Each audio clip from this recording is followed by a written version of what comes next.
And Thunderbird, Sagres continued, last Christmas Principal Gilbert Fontaine said in his letter that he's getting on in years and plans to retire. I think you're the perfect candidate for the next principal. I'm not young anymore, and I fear my energy. Thunderbird shook his head slowly. Come on, Kestrel cut in. Over 100 is the prime age for hard work. Don't forget, we have the Philosopher's Stone to fall back on. Kestrel is right, everyone laughed. Sagres collected his thoughts and moved on to the rest of the roster. Robin, you work at the International Flow Network Regulation Office.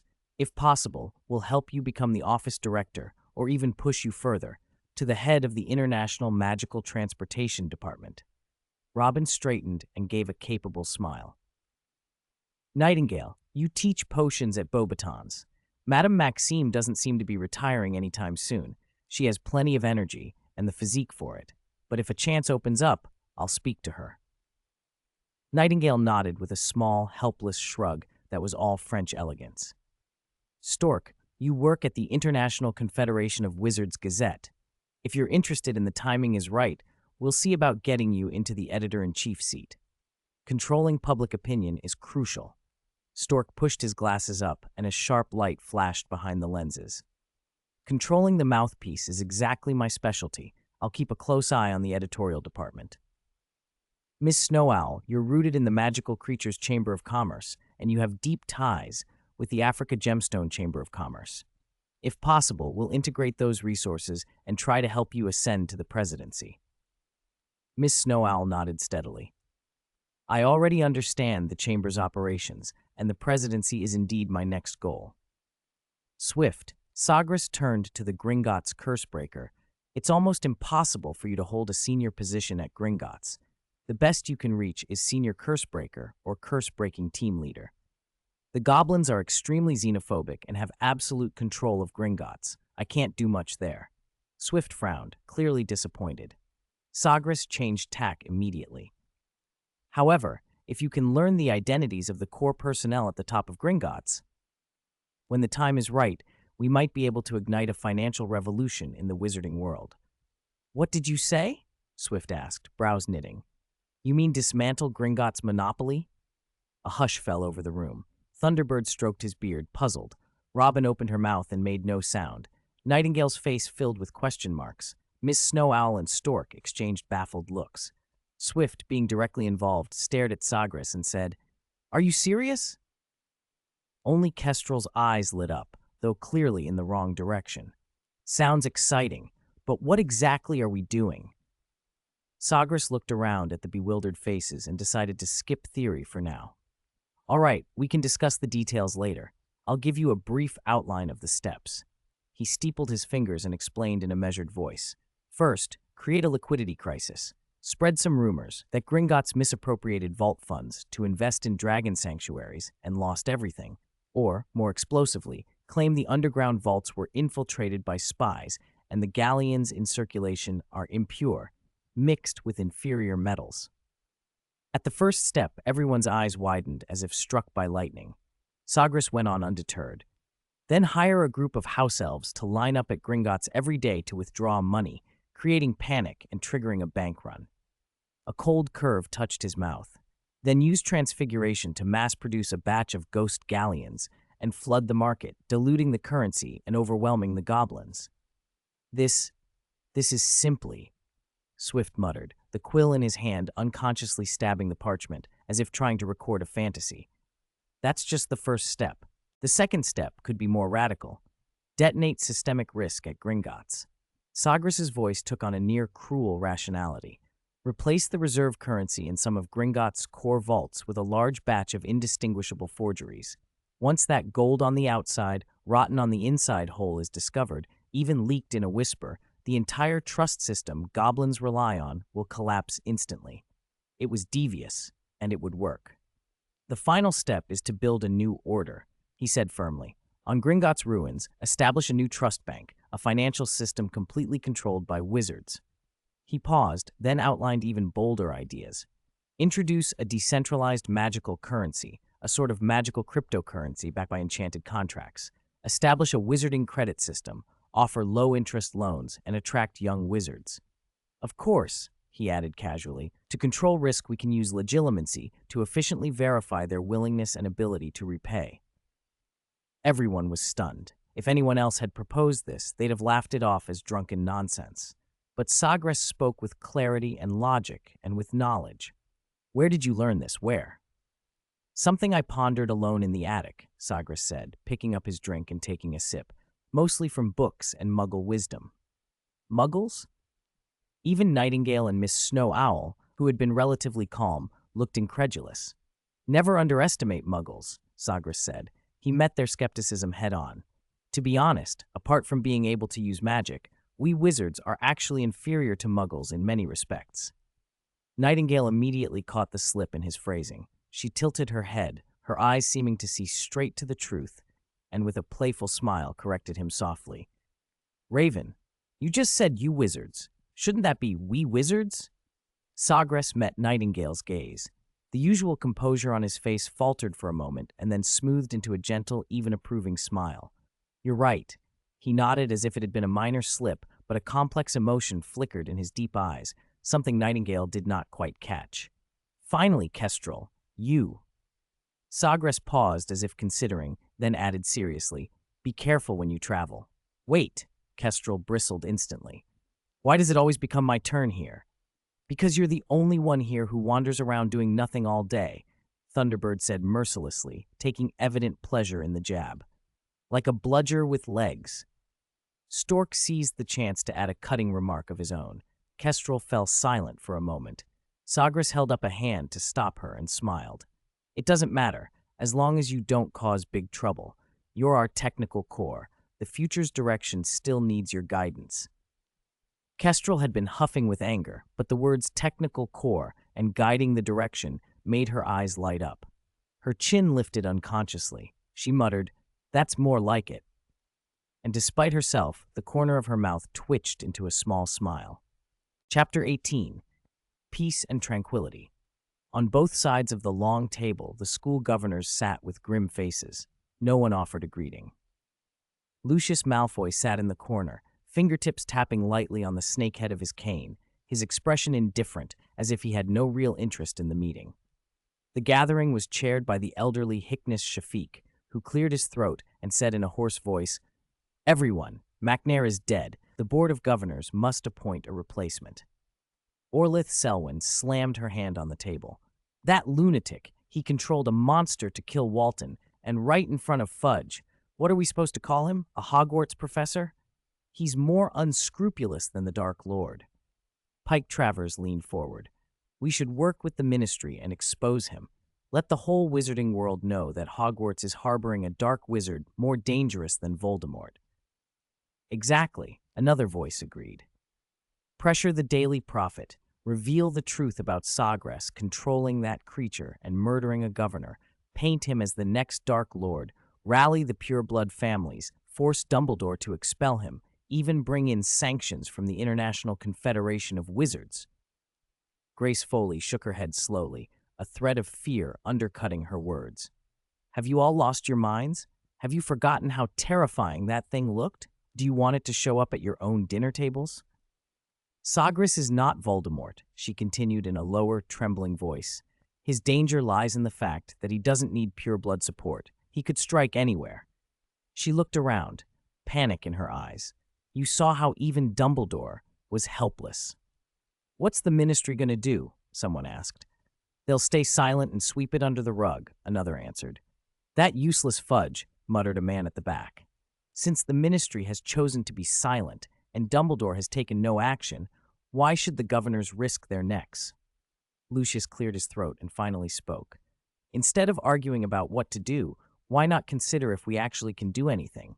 Do we have the means to deal with him? Orlith turned on him. Malfoy, are you afraid? Or have you been in league with that lunatic? Lucius sneered. I'm being pragmatic. If you want to throw your lives away, I won't stop you, but don't drag the board down with you. Pike ground his teeth. So we're just going to let this go? Did Walton die for nothing? Marcella Burke sighed. It's not letting it go. It's waiting for the right moment. Lucius seized on the pause. I propose we postpone the by-election for the vacant governor's seat. His tone was calm. In truth, he was buying time to ensure the seat would go to someone he could control. And Walton's death? Announce it as a sudden illness, Lucius said. Advise the McNair family to keep the funeral low-key. What kind of funeral can we have when there isn't even a body? Someone demanded. Cornelius Fudge had changed. The Minister of Magic had never been this frantic since he took office. He paced his office, his newly fitted prosthetic making a dull click as it moved. Only a day had passed since the incident, and the ornate mechanical limb, inlaid with gold filigree, had already replaced his lost arm. Each time his eyes fell on the gleaming wood and metal, the muscles in his face twitched. That lunatic, Fudge muttered to himself. He controlled a monster and attacked me, and Dumbledore. He must have had some clever way to save me, but he just watched. No, he was the one who severed my arm. At the thought of Sagres's cold, emotionless eyes in the blood-slicked scene, a chill gripped him. Sweat dampened his clothes. He forced back a roar that threatened to break out and spoke in a dry, trembling voice. No, I mustn't provoke him. A cautious knock came at the door. Fudge turned too quickly. His heavy prosthetic clipped the silver inkstand, sending it crashing. Purple-black ink, thick and ugly, splashed over a stack of documents. Standing in the doorway were Rufus Scrimgeour, the dour head of the Auror office, and Barnabas Cuff, the visibly anxious editor-in-chief of the Daily Prophet. Scrimgeour's yellowed eyes fixed on Fudge. Minister, the Aurors saw it with their own eyes. Sagres controlled that monster to kill someone. That's irrefutable. Irrefutable. Fudge cut in with a shrill cry, as if scalded. He gestured wildly with his good hand, while the prosthetic tapped the desk in an irritating rhythm. So what? Send Aurors to arrest him? Do you know what happens? Hitting that thing with a killing curse is like giving it a tonic. He leaned toward Scrimgeour, his voice dropping though his fear showed. Listen, use Article 13 of the Top Secret Act. Have every Auror involved sign a secrecy pact and wipe their memories of the event. His bloodshot eyes turned to Cuff. And your paper, those employees who were at the scene, keep them quiet. If anyone says a word, Fudge's teeth ground together. I'll stuff them into Azkaban and let them make friends with the Dementors. But Minister, the Ministry needs an explanation. Procedurally. Scrimgeour tried to salvage some reason. Explanation? Fudge waved him off. Just say we encountered an extremely dangerous, unknown magical creature on the rampage. The details are top secret defense against the dark arts material. They will not be released. Understood? Scrimgeour's jaw tightened. A flash of contempt crossed his face. Then he nodded stiffly. Yes, Minister. Barnabas Cuff saw his opening. He rubbed his hands and forced a fearful, obsequious smile. Minister, don't worry. For the Hogwarts report, we'll follow your instructions. Keep it low-key. Emphasize the crisis being contained. Low-key? Downplay?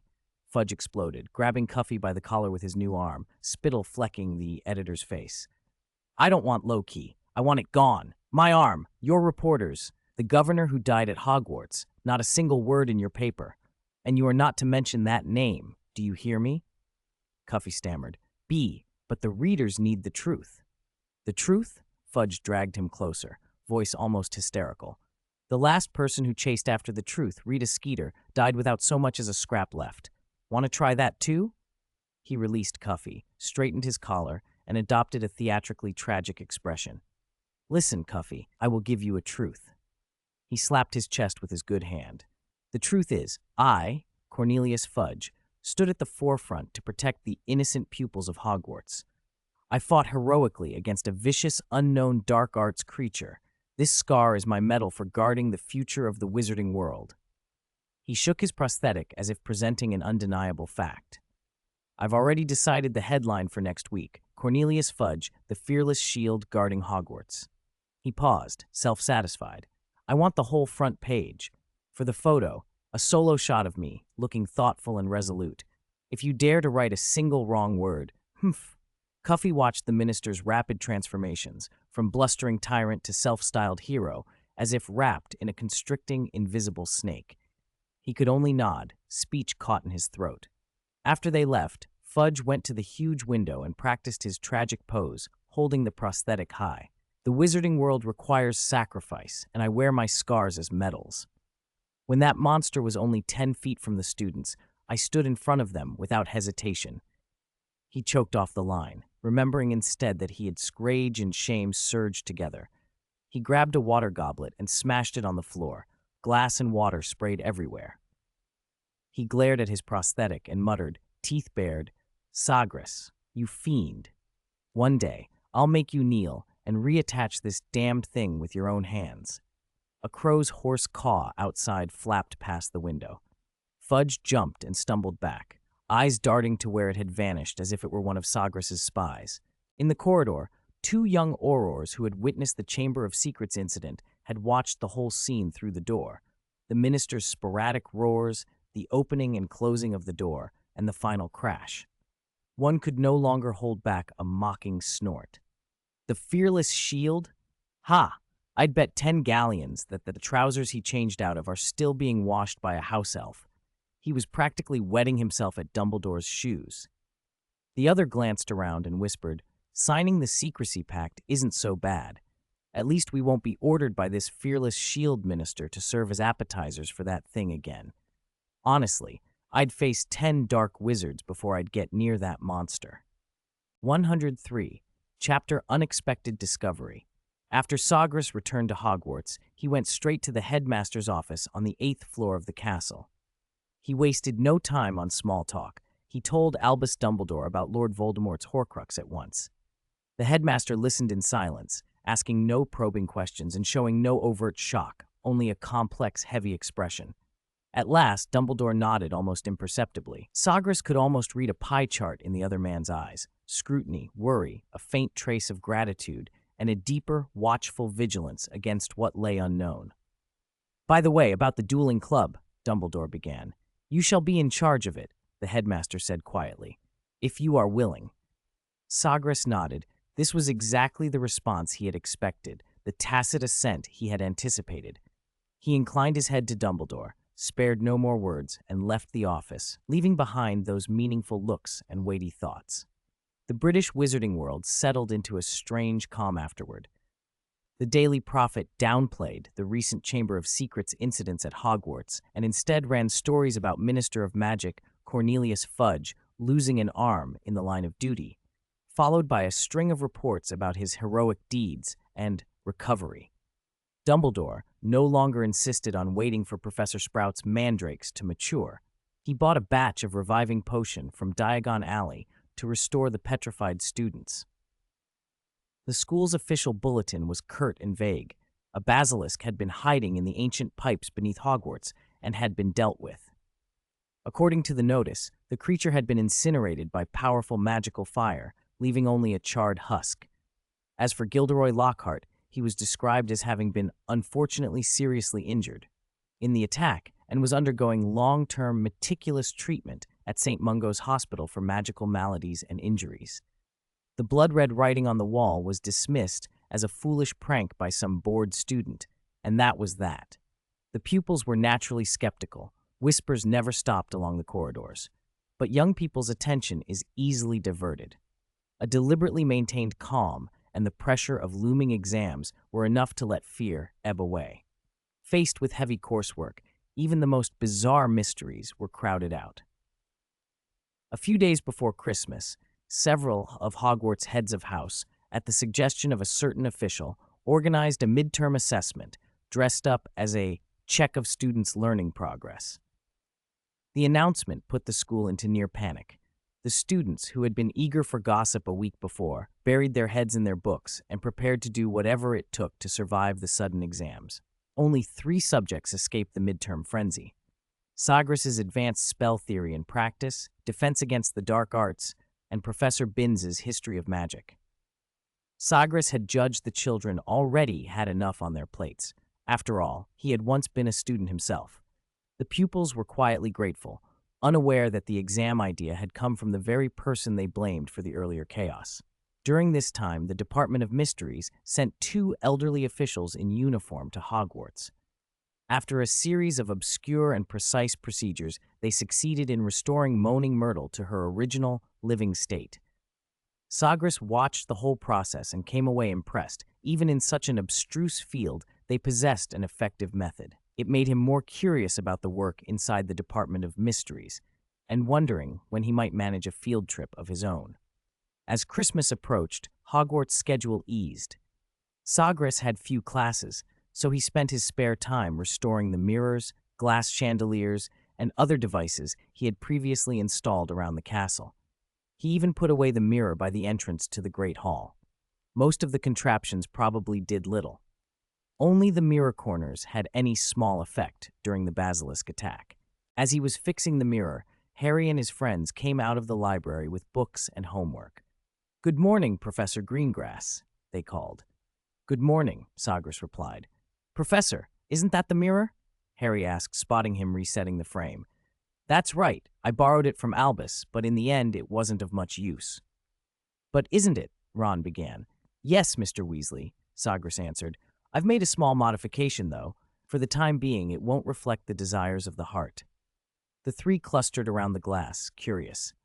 "It looks like an ordinary mirror," Harry said, examining his reflection. "For a normal person, yes," Sagres said. "If you're ordinary, it will behave exactly as an ordinary mirror." And if one is not normal?" Hermione asked, eyes bright with curiosity. "That depends what you mean by not normal," Sagres said, smiling. "If it's someone like Quirrell, who carries the soul of Lord Voldemort hidden at the back of his head, then when he passes this mirror, it would scream." His smile froze as his own words landed. If Voldemort had created Horcruxes by splitting his soul, then his soul was no longer whole. Could soul detection reveal fragments? The thought made him serious. He cast several detection spells over the mirror, watching the glass intently. As the four figures in the pane stared back, Sagres heard an almost imperceptible shriek, as if from the void, and the surface rippled for a heartbeat. He narrowed his eyes and turned slowly to scrutinize the three students. "What's wrong, Professor?" Harry and his friends sensed the sudden change in his demeanor. "Nothing," Sagres said, outwardly calm. "Miss Granger, would you mind returning this book to the library for me?" Hermione blinked, took the heavy volume he handed her, and hurried toward the library. The faint shriek still echoed in his ears as she walked away. He turned to Ron. "Mr. Weasley, could you carry 4 crystal balls from the Great Hall for me?" "Of course, Professor," Ron replied, and ran to fetch them. Sagres listened to the lingering sound, his face unreadable. "Mr. Potter," he went on with a natural tone, "please go help Mr. Weasley. I'm afraid he might have trouble carrying all 4 alone." "Okay, Professor." Harry didn't hesitate and followed Ron through the Great Hall doors. The instant Harry's figure vanished, the faint shriek that had been threading the air stopped abruptly. Silence fell. Sagres fixed his gaze on the Great Hall doors and watched Harry's back as he left. A rush of thoughts tumbled through his mind. Is he controlled by Lord Voldemort? No, he could rule that out. Does he carry one of Voldemort's Horcruxes? Sagres detected no dark aura from any object. Then, could it be inside him? He frowned. The idea was absurd, almost unbearable, but it would not be denied. Could Harry Potter himself be a Horcrux? He dismissed the thought. How could a living person be fashioned into a Horcrux? Could it be that on that night, more than a decade ago, when Voldemort was shattered, something unimaginable happened and the boy's soul became fatally entangled with Voldemort's? "Professor, the crystal balls you wanted." Harry and Ron's voices cut through his reverie. The 2 boys were carefully carrying 4 clear crystal balls as they approached. Sagres flicked his wand, and the balls floated neatly up into his wide robe sleeve. "Thank you." A faint, almost imperceptible smile touched his mouth. After pocketing the items, he inclined his head. "I have other business. I'll be going on." He turned and strode away before his words had finished. Headmaster's office, 8th floor. Dumbledore watched the solemn man across from him and for a moment felt the slow autumn of his own years.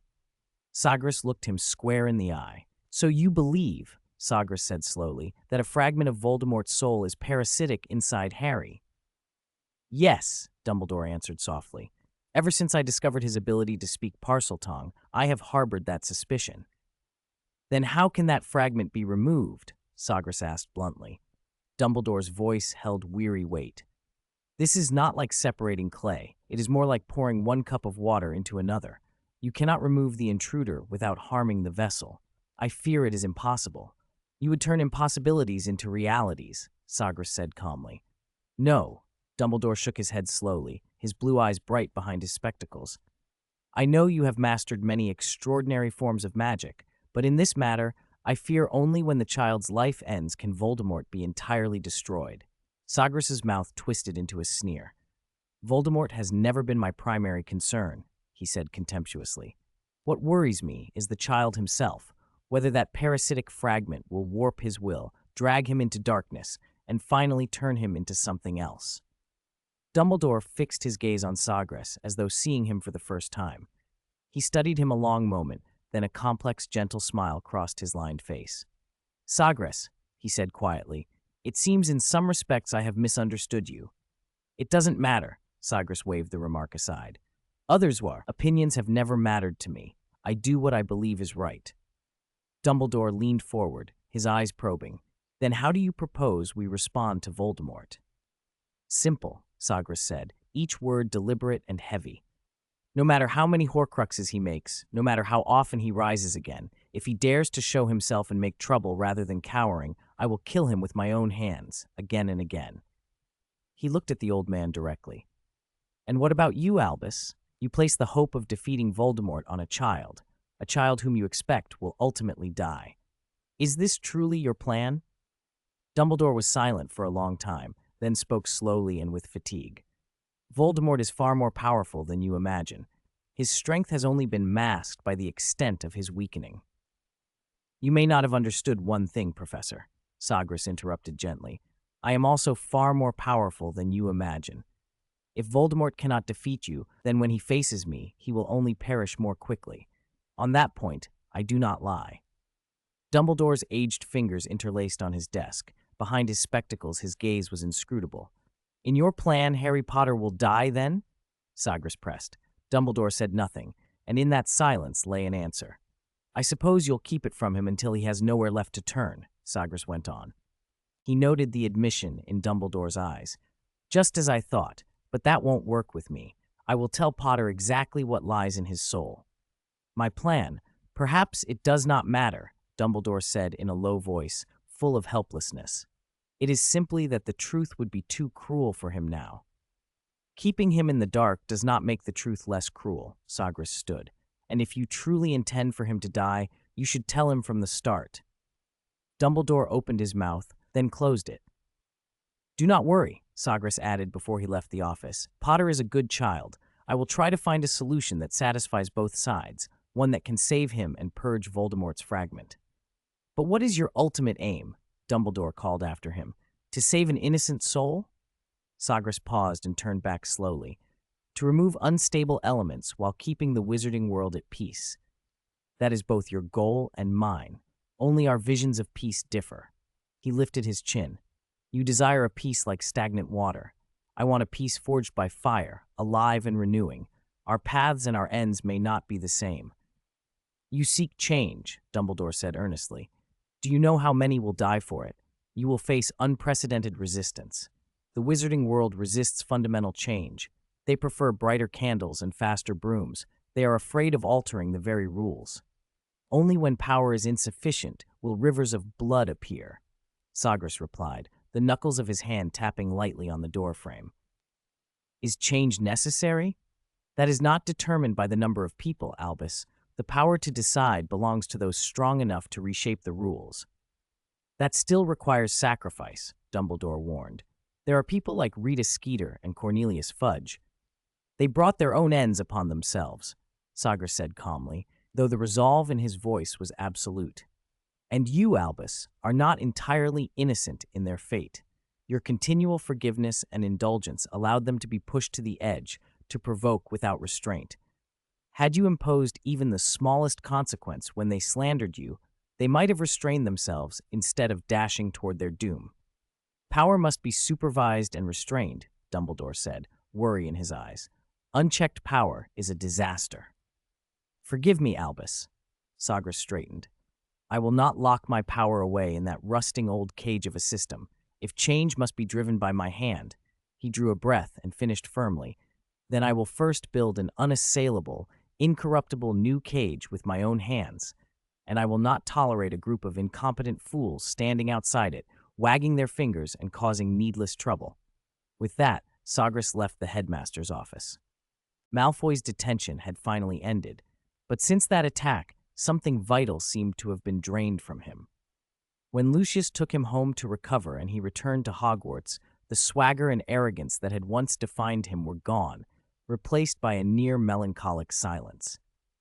Draco spent long stretches in a corner, increasingly withdrawn. Crabbe and Goyle whispered that he was still brooding over the basilisk incident. They were wrong. What haunted him was a secret he had overheard by accident, a fierce, repressed argument between his father and his mother behind the study door. Narcissa's voice had been uncharacteristically sharp and frightened, accusing Lucius of some foolhardy decision that had nearly cost their son his life. Draco had not heard the specifics, but the accusation coiled in his chest like a cold snake. He had only one resolution. He would not go home for Christmas. Midterms finally finished on the day before the holiday, and the whole school breathed a sigh of relief. The gloom that had hung over everything seemed to wash away with the snow that arrived on schedule, leaving the air crisp and clean. Snowflakes fluttered down, turning Hogwarts into a vast silver-white wonderland. Students bundled in thick scarves and pulled-down hat brims darted about like bright little sprites, laughing and throwing snowballs. Snowmen of all shapes lined the paths, their pebble mouths grinning in a charmingly lopsided way. As always, Professor Greengrass had come to help Hagrid decorate the Christmas tree in the Great Hall. He could have flicked his wand and handled the whole job in an instant, but Hagrid protested as if someone had tried to steal a Niffler's treasure. "No, absolutely not," Hagrid cried, waving his massive hands and making his beard tremble. "This is my job. I've got to do at least something. Otherwise, what am I? A bit of furniture that eats and does no work." Hagrid insisted on going into the Forbidden Forest himself to choose and cut the tall firs. When Professor Greengrass stepped into the warm, lantern-lit hall, a small figure was already on a stepladder helping Hagrid. The girl with the flame-red hair was standing on tiptoe, struggling to hang a string of gold foil stars on the highest branch. Greengrass's eyes narrowed slightly. He knew what she was thinking. He had planned to arrange to talk after Christmas, but the moment felt right. "Hello, Miss Weasley," he said. Ginny startled, nearly dropping the stars. She turned like a startled fawn, and when she saw him, her cheeks flamed so bright they matched her hair. "Hello, Professor Greengrass," she stammered, twisting the tassel of her scarf with nervous fingers. Hagrid came in then, laden with holly branches, cheerfully providing his own commentary. "Hello, Professor Greengrass. Look, Miss Weasley volunteered to help. Ain't she a good girl?" Ginny ducked her head further, burying it in her scarf. "Indeed, very kind," Greengrass said evenly, turning his attention to Hagrid. "How many trees are left?" "4 more big ones," Hagrid said, brushing snow from his coat. "I've cut 'em and left 'em by the edge of the forest. I'm going to go haul 'em in now." With heavy, thumping steps he left, his hulking form swallowed by wind and snow. Greengrass remained, alone in the hall with the scent of pine, the glittering baubles, and the uneasy red-haired girl. "Miss Weasley," he said quietly, gentle as a hand on a bruised shoulder, "I wanted a word with you." Ginny's body stiffened. She clutched the hem of her robes. Professor Greengrass?" Her voice trembled. "Is something wrong? You volunteered to help to make up for those roosters that tragically died, didn't you?" he asked, watching her calmly. The words hit her like thunder. Ginny's face drained of color. He knew everything. For a moment, terrifying thoughts crowded her mind. Expulsion, Azkaban, and tears burst out, hot and helpless against the cold of her cheeks. "I'm sorry, Professor, I'm sorry," she sobbed, shoulders shaking. Greengrass sighed softly. There was no reproach in his eyes, only a weary pity. He drew his wand and let a soft, warm, golden light wash over her. The magic was quiet and steady. Ginny's crying halted as if someone had closed a dam on the flood. Pearls of water lingered on her lashes. She blinked, still trembling, and looked at him with raw, lingering fear. "I heard you've been leaving dried fish and milk in corners where Madame Norris often passes," Greengrass said, even though the cat never seemed to appreciate it. Ginny nodded, shame curdling in her throat. The tears threatened again. "Rest easy, Miss Weasley," Greengrass said, his voice carrying a calm assurance. "For now, this matter will remain a secret." He leaned forward slightly, gently but firmly, And in my opinion, you have learned a heavy lesson from this ordeal, haven't you? Professor? Ginny croaked, clinging to the last thin hope. You mean you won't report me? Of course not, he answered, with an authority that settled her frayed nerves a little. You were a student bewitched and manipulated by a powerful dark arts object. Fortunately, it didn't cause any irreversible tragedy. No innocent life was lost because of it, except of course for those roosters. He looked directly at her, as if trying to measure the truth in her soul. The source of all this was that evil diary, not your true heart. I'm sorry, Professor. Ginny sobbed again, but this time the tears were mixed with relief and gratitude. I was so frightened. Professor Lockhart, he must have been hurt because of that diary too. Her apologies tumbled out incoherently, for herself and for the unfortunate professor. Miss Weasley, Greengrass said, his tone sharpening with a blade of justice. Students, especially younger ones, being enchanted by dark arts or cursed objects is not unheard of. Part of Hogwarts' duty is to teach you to recognize and resist such dangers. Then his voice cooled, stern. But a professor is different. A qualified professor who can't even recognize danger of this level and is easily manipulated is unfit to stand at the front of a classroom. Such a person causes harm rather than living up to the title professor.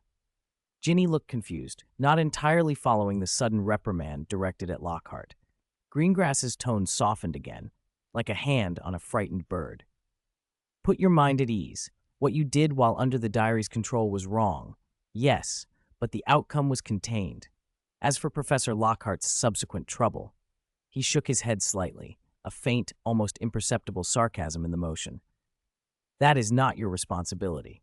Frankly, had that diary fallen into the hands of any other competent professor, McGonagall, Flitwick, or Snape, this crisis would have been nipped in the long ago. So, Professor, Ginny murmured, mustering the courage to ask the question that had haunted her. I won't be expelled? I won't be sent to Azkaban? No, Greengrass said firmly. But, Miss Weasley, you must tell me where you originally got that diary. Chapter 106, Diary and Elf. The diary, it was there when term started, tucked inside one of my books. Her voice dropped until it was barely above a whisper, and she almost buried her face in her chest. All my books were bought from a second-hand shop, so, Professor Greengrass nodded, thinking. Flourish and blots? Yes, Professor. He frowned. It didn't make sense. When he was at school, an incident at Flourish and Blots had led to a student buying a dark arts volume. Ever since then, the shop had run very strict checks on every second-hand book they put back on the shelves. A diary capable of carrying powerful dark arts should never have slipped past those inspections so easily. Are you sure you bought it there? Did anyone else handle that book after you got it? The young witch shook her head. No. She hesitated, then added uncertainly, I think. Probably not. My father and Mr. Malfoy had a fight that day, so I remember it very clearly. Her words died away, and the expression on her face froze. Greengrass raised an eyebrow. Have you remembered something, Miss Weasley? She blinked, as if the memory had come into focus. I remember. After the fight, Mr. Malfoy shoved my old beginner's guide to Transfiguration, that battered textbook, into my arms, and he said something, very cold and sarcastic. Oh, what did he say? He said, Take it, little girl. This is the best gift your father can give you after working overtime to raid other people's belongings. Greengrass nodded slowly. All right, Miss Weasley. His voice calmed and carried a reassuring authority. You don't need to worry about what comes next. Focus on your studies and enjoying your time at Hogwarts. Thank you, Professor. Don't thank me. I will keep this between us. Ginny nodded gratefully. I think we should hurry. Greengrass looked toward the Great Hall entrance. Hagrid should be hauling over the other Furs any moment. She straightened and reached for a string of colorful baubles when a soft, dreamy voice slipped into the conversation.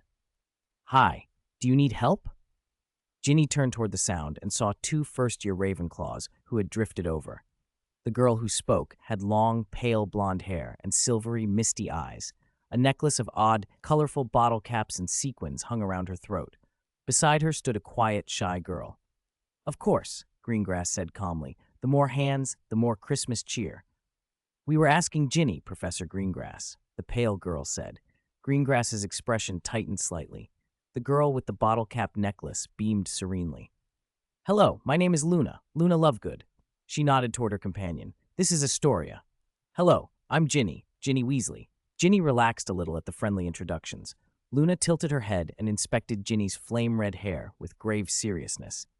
I know your name. Your hair is very beautiful. It's like maple syrup burning in the sunlight." Ginny flushed at the peculiar compliment and smiled awkwardly.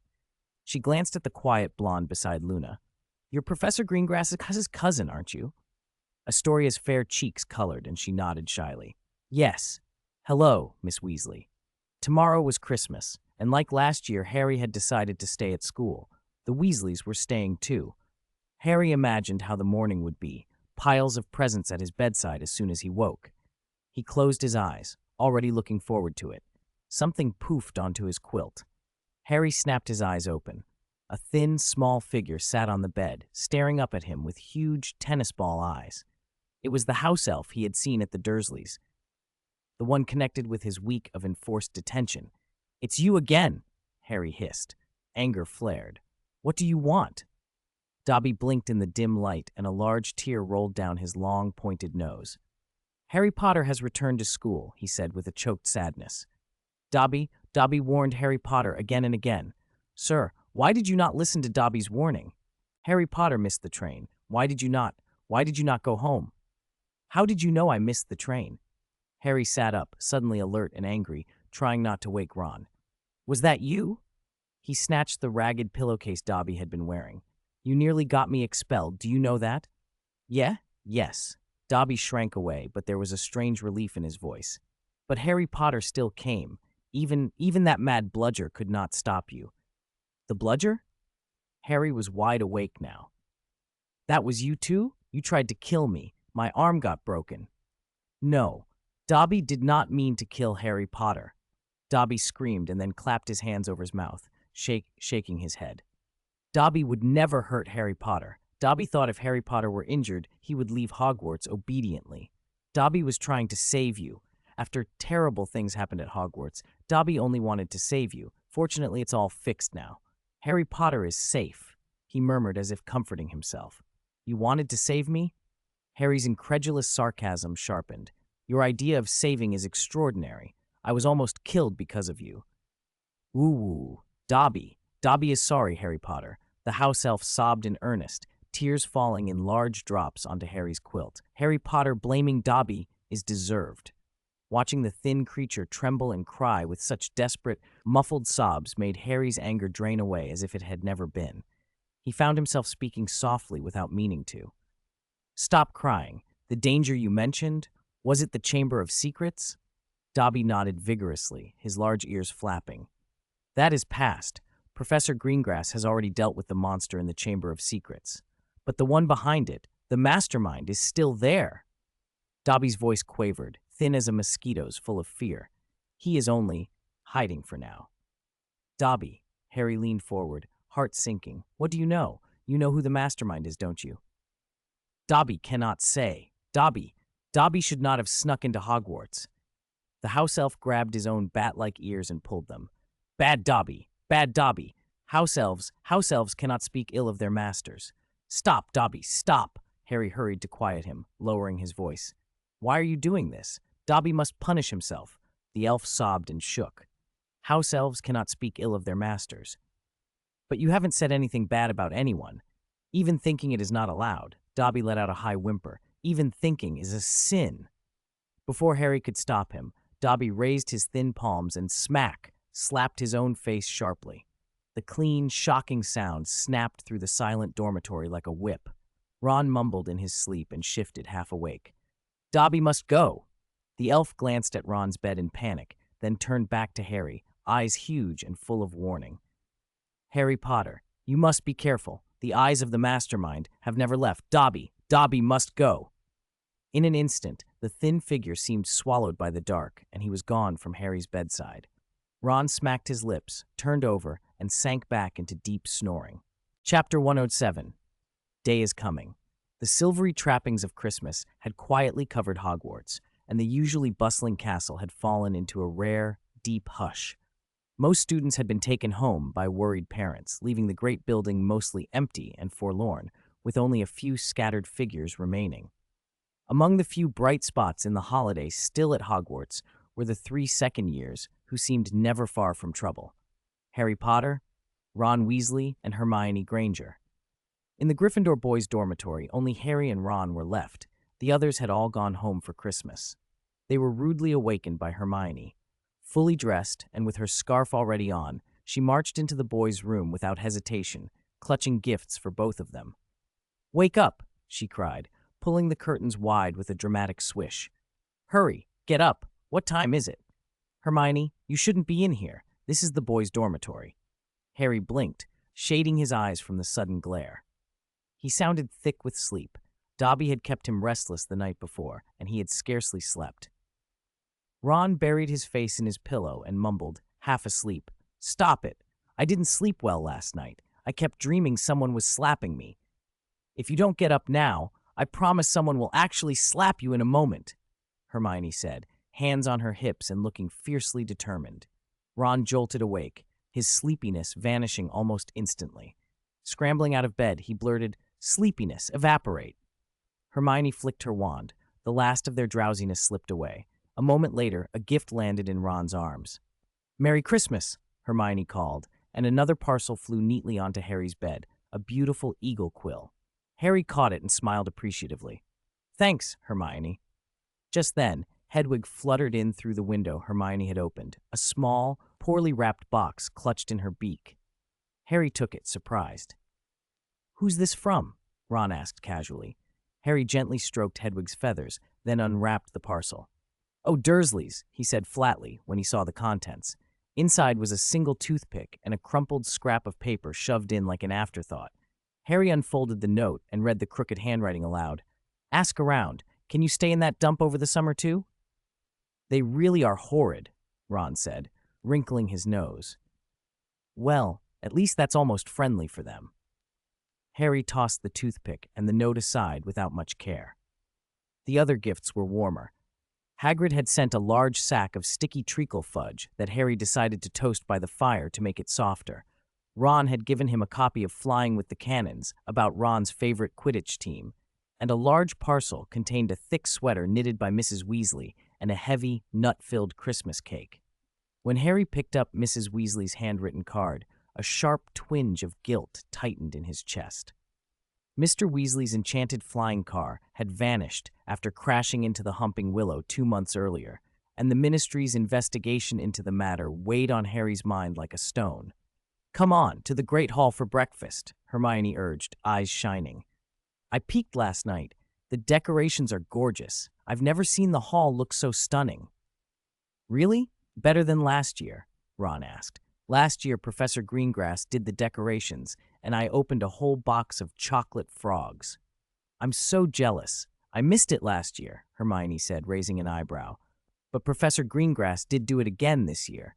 I'm going to open a few more of the gift boxes later. Maybe I can get 2 of her special spells."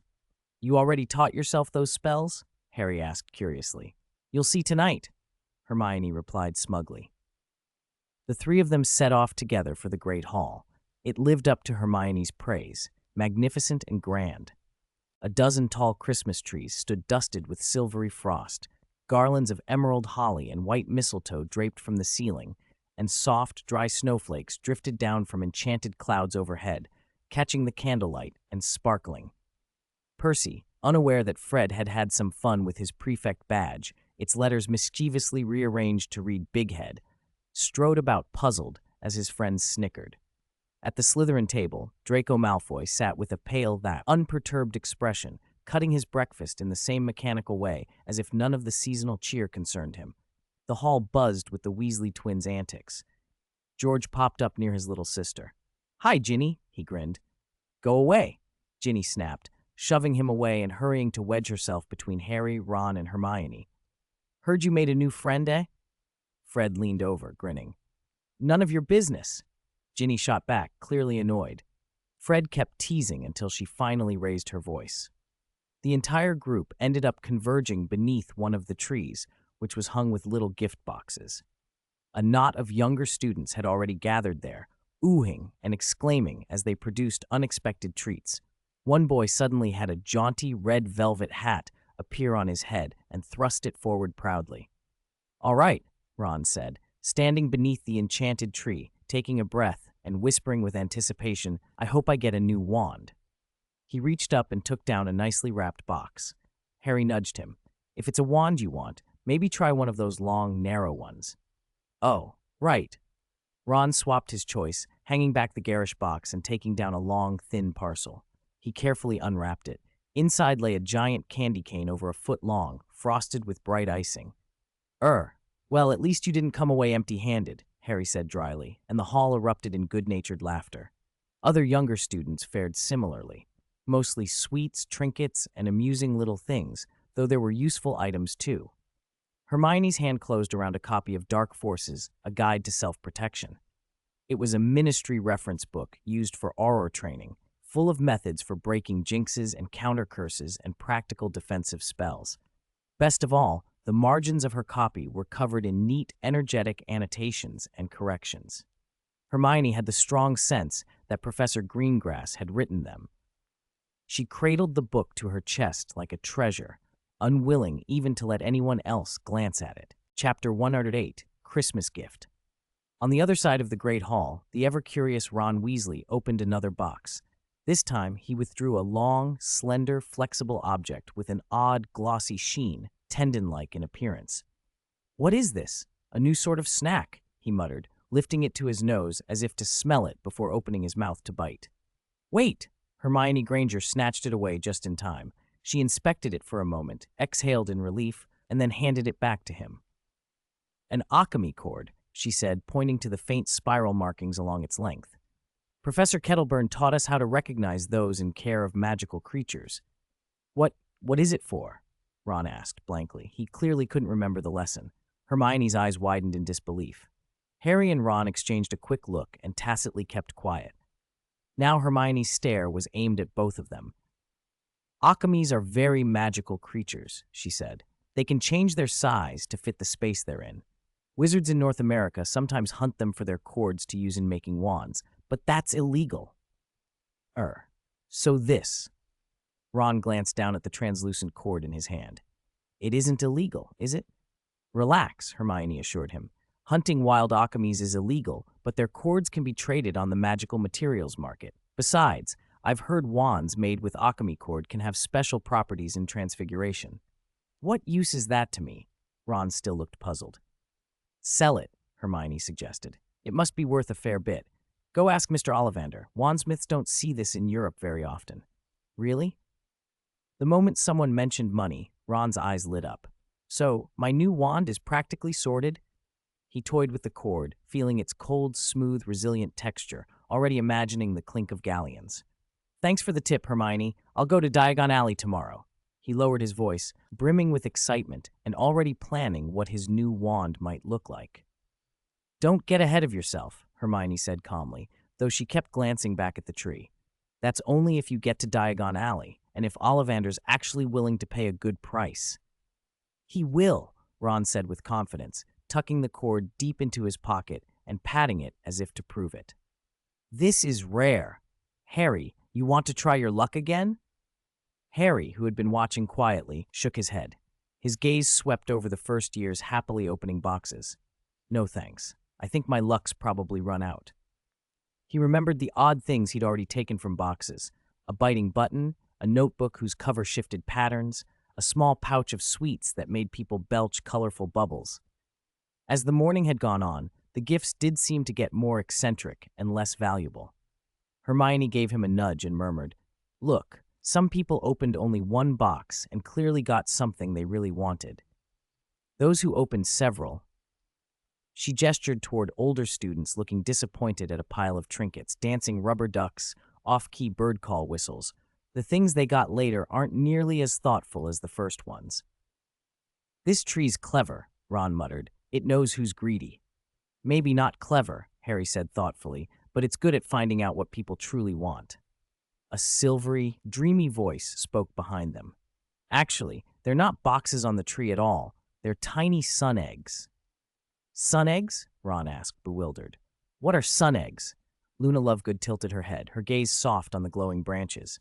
They're incubating people's wishes, though some wishes get tangled up by nargles, so what hatches can be a bit odd. With that, she drifted away like a breeze. Ginny, nearby, was sharing the sweets she'd received from a gift box, smiling, and the three of them looked at one another. Ron shrugged. Looks like Ginny's made a new friend. He turned his attention back to his imagined galleons in his pocket. The tree's gifts appeared endless. Pick one, and another bloomed in its place, but the more boxes someone opened, the less impressive the later offerings seemed to be. Still, students clustered around the tree, fascinated to see what the newcomers would pull from the branches. At the staff table, Professor Flitwick was speaking in low tones with Sagres Greengrass. "Those trees, they're using legilimency, aren't they?" Flitwick asked. "Just some vague, simple probes," Sagres replied quietly, "to sense what the children truly desire." "A clever method," Flitwick said, sincere admiration in his voice. "You taught me this in my 5th year. The 7 subtle applications of common spells," Sagres finished with a small smile. "That's it," Sagres said. "I added a few principles from more advanced charms, and the practical results exceeded my expectations."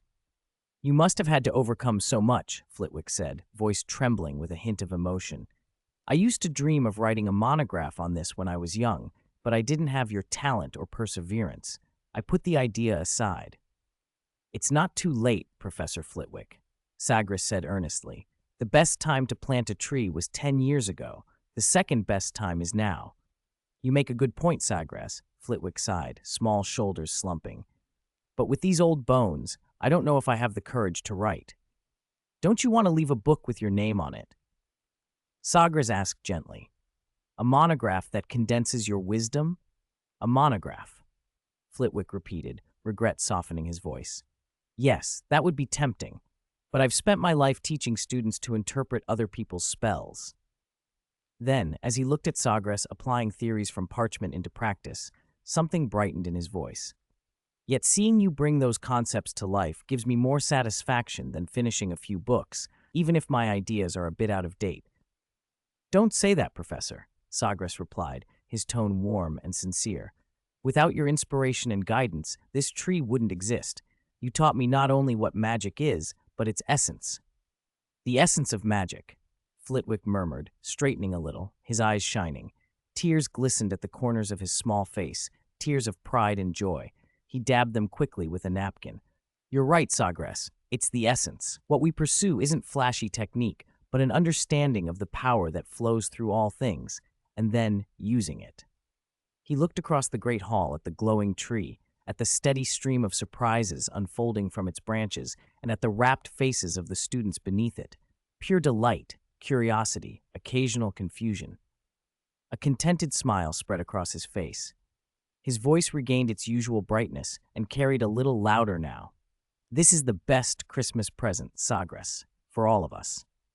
The tiny boxes on the magical tree continued to appear and open, carrying the clear and tangled wishes from the youth's hearts and sending a soft, wondrous light through the great hall. When Malfoy sauntered over to the Christmas tree after his meal, Crabbe and Goyle had already been there for some time. A small pile of empty boxes lay scattered at their feet, as if a hurricane had blown through, and the trinkets they clutched were, frankly, indescribable. "A pile of junk," Goyle mumbled, flinging a rubber troll that made stupid noises back onto the floor. Malfoy paid them no mind. He nonchalantly plucked a silvery box from a low branch and opened it. Inside sat a tiny vial of clear, pale blue liquid, a draught of peace, a calming potion said to grant a moment of tranquility. A subtle, complicated expression flickered across his face. He curled his lip, then slipped the vial into his robe. A mocking voice, drawling and deliberately copying his tone, cut through the hall. "I think anyone who is forced to stay at school for Christmas is homeless." Ron Weasley stood with his arms folded, perfectly echoing the cutting words Malfoy had once used on Harry. His loathing for Malfoy ran deep. Malfoy had often made trouble, insulted Ron's family, and sneered at their poverty. Ron had always wanted a chance to teach him a lesson. Malfoy spun, the muscles in his pale face tightening as his gray eyes fixed on Ron. "Weasley, you." His mouth twitched as if to let loose his usual venom, but he simply pressed his lips into a cold, hard line. He gave a warning glance, then turned sharply and strode out of the great hall without answering. Not normal. Not normal at all. Ron leaned in toward Harry and Hermione, lowering his voice and wearing a grim expression. He didn't even retort. Malfoy is definitely plotting something. That crazed bludger in the last match might have been just the appetizer. Ron, that bludger was bewitched by Dobby. It had nothing to do with Malfoy, Hermione said. Not him, really? Ron and Hermione exclaimed together, astonished. And who is Dobby? It's the house elf I told you about, Harry said, and then he explained everything.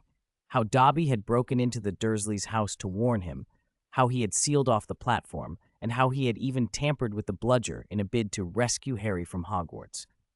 Ron and Hermione listened in stunned silence. So, Dobby wouldn't let you get on the train and even broke your arm just because he wanted to rescue you from Hogwarts? Hermione asked uncertainly. Ron shook his head and summed up the danger with a mix of incredulity and worry. Harry, you have to understand, if he keeps rescuing you like this, you could actually get yourself killed. Harry understood what Ron was getting at, but he felt helpless. When Sagres returned to his office, his desk had been transformed into a small hill of gifts. 2 dust-covered owls waited on the windowsill, patiently blinking. He fed them water and food first, and only when they cooed in satisfaction did he turn to the mountain of letters and packages. Loyalties had been rushing about non-stop for the past 2 days. His wings had been a blur, carrying gifts far and wide. Sagres regarded these holiday exchanges as somewhat formal, but since he was here, he was bound to follow local custom. Fortunately, his travels over the past 2 years had taken him to many ancient ruins and gotten him a number of useful or exotic magical artifacts. Rare materials from dangerous creatures he had handled himself were also well preserved in his private stores. Frugality was a virtue, and making the best use of what he had meant, his collection came in handy now. He picked up the letters and read them one by one with a calm expression. Most of the gifts were practical. Kestrel was the exception. Her travels clearly were not over, and she had recently visited Britain. She had sent him a hefty volume titled A Complete Guide to Traditional British Cuisine. Sagres flipped through a few pages and found it far funnier than the selected collection of England jokes she'd sent last year. Next was a letter and a parcel from Nightingale. She had sent a female bowtruckle confined in a special glass bottle. In her note, she swore this was the most beautiful specimen she could find. Sagres peered at the plump little creature. He saw nothing beautiful about the swollen belly and fleshy face, but he wasn't foolish enough to challenge Nightingale's taste. Last year, the perfume Nightingale had sent had come with a bonus bowtruckle that refused to leave. He rummaged in his drawer and found the perfume potion, Deep Blue Song. The new bowtruckle floated contentedly at the surface of the liquid, asleep, and the perfume inside had visibly dropped by nearly a third. "Living the good life, aren't you?" Sagres murmured, tapping the glass. The vibration woke the sleeper. It opened its beady eyes, saw the magnified human face, shivered, and nearly sank. "Humph. I found you a companion." Sagres said it flatly, and with efficient indifference, he plunked the newly arrived female bowtruckle into the same bottle. Ignoring the terrified pattering on the glass, he then uncorked a bottle of North American dragon blood wine sent by Thunderbird. He sniffed it and frowned. Its bold, unusual bouquet was not to his taste, at least not yet. Other presents were arrayed across the desk. From Miss Snow Owl, an ancient and heavy goblin gold coin with a roaring chimera intricately embossed on the back. From Swift, a dense stone slab engraved with fragmentary, obscure ancient spells. From Robin, a multifunctional shorthand quill with tiny magical runes along its shaft. From Hummingbird, a portable, fully equipped magical first aid kit. From Stork, a thick, yellow-paged atlas of habitats for rare and dangerous magical creatures, detailing terrifying beasts along with their distributions and habits. There was also a box of treacle fudge sent by his cousin Astoria, a diagrammed analysis of a self-created spell called Magic Missile from Professor Flitwick, and a large handful of glossy, high-quality unicorn tail hairs saturated with pure magic, carefully chosen by Hagrid. He worked through the replies and returns late into the night. When the last letter, sealed with a magical emblem, disappeared into the night on Loyalties' back, The office at last fell quiet. For once, Sagres did not plunge straight into his research. He leaned back in his armchair. The embers in the fireplace glowed faintly, throwing light across his thoughtful face.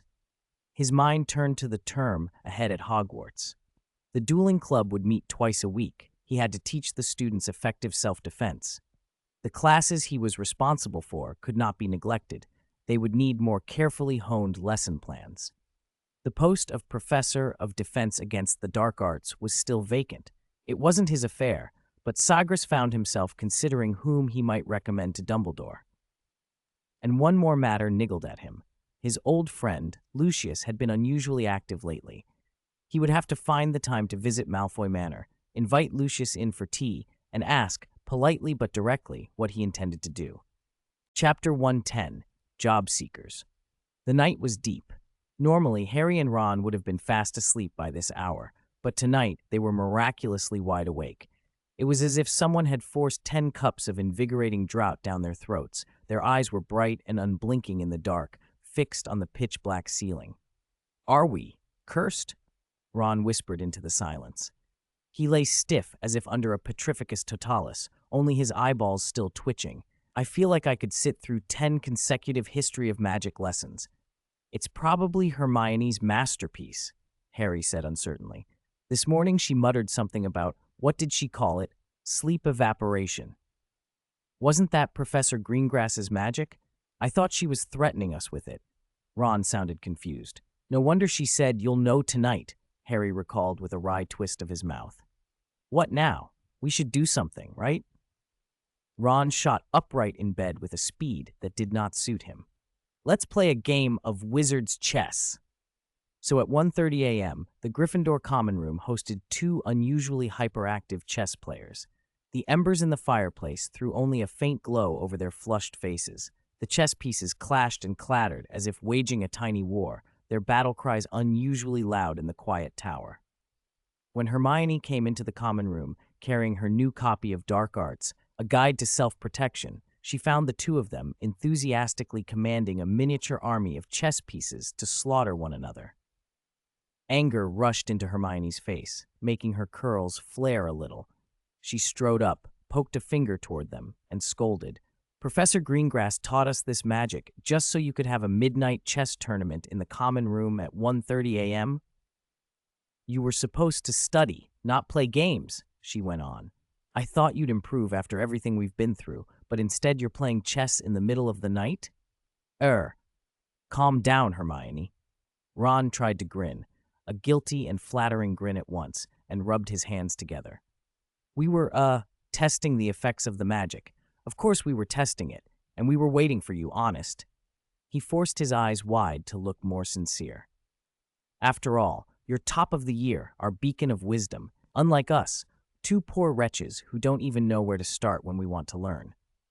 "That's right, Hermione," Harry chimed in, nodding eagerly, trying to make his green eyes look innocent. "We've reflected deeply. In the ocean of knowledge, you're our lifeboat, or at least a map. In short, we desperately need your guidance." Even Harry felt slightly disgusted by the shameless flattery. "What is a lifeboat?" Ron muttered, but Harry shot him a look and both fell silent. "Really?" Hermione crossed her arms, suspicion plain on her face.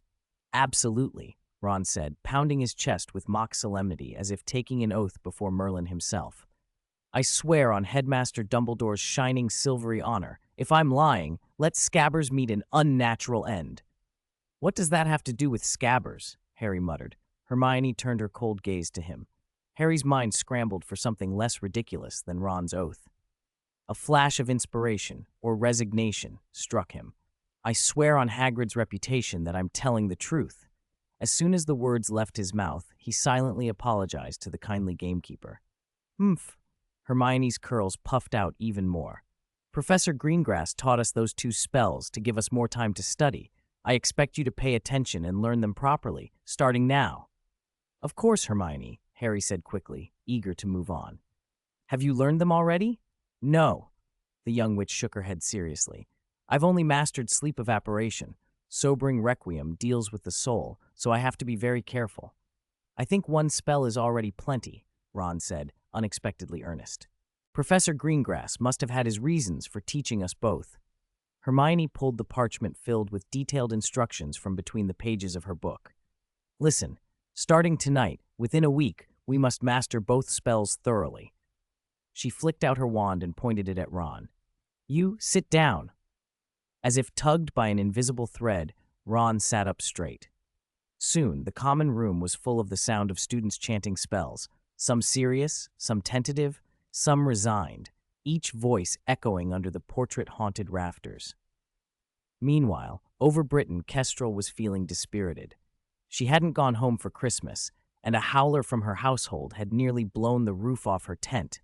Her grandfather had scolded her for neglecting her proper work and wandering about like a ghost. She had secretly used divination, but the crystal ball's prophecy had been vague and only pointed faintly in one direction. She had followed that faint guidance for a long time and still hadn't been sure what the work in the prophecy meant. Then she saw the ancient castle dusted with snow. Kestrel was so excited she almost fell from the sky. Without hesitation, she dived to the grounds and landed beside the chilly black lake. By the lake shore stood an old man with a silver beard who looked as if he'd been waiting a long time. "Good evening, child," he said gently. Hi, his blue eyes twinkling behind half-moon spectacles. "What wind brought you to Hogwarts?" "You are Dumbledore." Kestrel couldn't contain herself, her eyes wide with surprise. "Ha! So this really is Hogwarts. That's wonderful." "I am Albus Dumbledore," the old man replied patiently. "How did you find your way here, and what brings you?" "Oh, that's a long story," Kestrel began. Chapter 111. Curse. Kestrel hopped closer with the easy familiarity of someone who assumes they already belong, her tone bright as if she had found a long-lost relative. "I found this place by divination. Pretty impressive, right?" She dropped her voice conspiratorially, as if sharing something earth-shattering. "But you must keep it secret. I'm only telling you." The old headmaster nodded. "It seems you are quite a remarkable diviner." He smiled and asked again, "So, what brings you here?" "I'm here to look for a job," Kestrel declared, straightening immediately so she looked more serious. "I'm afraid not," Dumbledore said, shaking his head gently. "The current divination professor at Hogwarts, Sybil Trelawney, does not seem to have any plans to retire." "Oh, who said anything about teaching divination?" Kestrel waved a hand as if swatting a fly. "Divination relies on talent and feelings. I couldn't teach that." She leaned in close, ignoring the usual social distance, and whispered, "I heard your school is missing someone for the Defense Against the Dark Arts post. I can do that. My defensive skills are not bad at all." Dumbledore watched her, his gaze deep and inscrutable, as if peering past the exuberant front. After a moment, he still shook his head slowly. "I'm sorry, child. Hogwarts cannot appoint a teacher whose background is uncertain." "Who said I have an uncertain background?" Kestrel practically jumped, offended. "My grandfather is the former president of the International Confederation of Wizards, Scarnod Santan. My name is Iressa Lumina. I even know your—" She cut herself off, as if nearly revealing something she shouldn't, then smiled ingratiatingly at the old man. "You can write to verify, absolutely." She patted her chest for emphasis. "And you don't need to worry about my qualifications. When I graduated from Koldovstoritz, I received outstanding in all 11 courses." She added privately in her head that she might be a little cowardly. Teaching, after all, wasn't the same as going into battle, but wisely kept that thought to herself. The headmaster looked at the young woman before him, a small flame of life, his long silver beard trembling as he thought. At last, a faint, helpless smile touched his mouth. "In that case, Miss Lumina, you might need somewhere to stay for the time being. Verifying your credentials will take a little while." "No problem. Time is the one thing I have plenty of. You must have some spare rooms in the castle, right? If not, I can sleep in a tent," she chirped. The next morning, when Sagres stepped into the bustling great hall for breakfast, an utterly unexpected sight caught his eye. Iressa Lumina, Kestrel, sat at the headmaster's table, food piled high in front of her. Her fork and knife were flying, and her cheeks were stuffed, as if she planned to consume the whole Hogwarts breakfast at once. Her ravenous behavior stood out among the bleary, leisurely students and quickly drew attention. Sagres frowned and paused, wondering if he had overslept and was hallucinating. Why was she here? "Iressa," he called, stepping closer. Why are you here? Oh, Professor. Cough, cough. Arisa nearly choked on smoked meat, forced down a gulp of pumpkin juice, then flashed an overly bright smile and waved. Professor Greengrass, good morning. What a coincidence. I've been invited here to take up a position. Take up a position? Sagres's brow knit. He couldn't reconcile the girl shoveling food into her mouth with the idea of a formal teaching post. Yes. Irisa put down her utensils, wiped her mouth with a napkin, and tried to look dignified, though the excitement in her eyes betrayed her. Headmaster Dumbledore wrote me a personal letter, inviting me to Hogwarts to serve as the Defense Against the Dark Arts instructor. Of course, she added with an exaggerated cough, it's only temporary, just a transition. After very careful deliberation, I reluctantly agreed. She emphasized careful deliberation and reluctantly with theatrical solemnity. Sagres said nothing, simply studied her with his steady gaze. Her insistence that she was reluctant, coupled with the mountain of plates before her and her nearly overflowing eagerness, was not convincing. Still, he nodded slowly, curiosity and doubt warring in his mind. He didn't care about the curse tied to the Defense Against the Dark Arts position, but what was Dumbledore up to? How did the headmaster know Kestrel? And why invite her to teach? Before he could ask, she had vanished. The Christmas holidays came to an end, and the castle corridors began to refill with the noisy return of students. Sagres set aside his chores to travel to Malfoy Manor. He needed to learn Lucius Malfoy's intentions. Out of respect for the headmaster, he chose not to apparate inside the castle and instead walked toward the edge of the Forbidden Forest. As he stepped into its dim boundary, he noticed a small, familiar group huddled nearby. Harry, Ron, Hermione, and some first years, Ginny Weasley, Luna Lovegood, and his cousin Astoria Greengrass, gathered around, feeding the Thestrals, creatures visible only to those who had seen death. I believe, Sagres said into the forest's hush, his voice carrying a faint, almost helpless severity, I have explicitly warned you all. The children jumped and turned. Hermione hurried forward. Professor Greengrass, we were going to look for Hagrid. We ran into Ginny and... Sagres's gaze swept over the trio and landed on the 3 first years, finally resting on Luna. Perhaps my meaning wasn't clear enough? His tone was steady but grave. This isn't the first time I've told you to stay away from the Forbidden Forest, is it? Luna's misty eyes met his. Her voice was soft as a breeze. Sorry, Professor. It was my idea. Astoria's been down since returning from home, so I thought bringing her out to see the Thestrals might cheer her up. Sagres turned his attention to Astoria. The little girl kept her head bowed, shoulders a little too narrow, hair falling to hide her pale cheeks. He could imagine the pressure she had faced at Greengrass Manor, the insistence on pure-blood traditions, the suffocating expectations. His stern expression softened without meaning to. He stepped forward, placed a warm hand on her head, and patted gently. Astoria, he said quietly, if you run into trouble and need help, you can come to me at any time. He looked at her slight frame and felt the familiar weight in his chest. The Greengrass family's stubborn old ways, their pride and bloodline, were exactly the shackle that bound their children. Astoria was marked by a curse that ran deep in the family line, originating with their infamous ancestor, the dark healer Hippolyta, who had seized unicorn blood in pursuit of power and brought down the backlash of natural magic. Centuries of pure-blood marriages hadn't diluted that curse. If anything, it had tightened its hold, stealing futures and health from innocent children like Astoria. How many years did she have left? 5? Sagres sighed softly, drew his wand, and tapped its tip against Astoria's forehead. A faint, almost invisible white light flickered. Astoria felt the tight, heavy weight on her chest ease as if brushed away by a warm hand. Her breathing became steadier. I will find a way to break the Greengrass curse, Sagres promised. Cheer up. Make sure you have good memories to look back on in the long life ahead of you.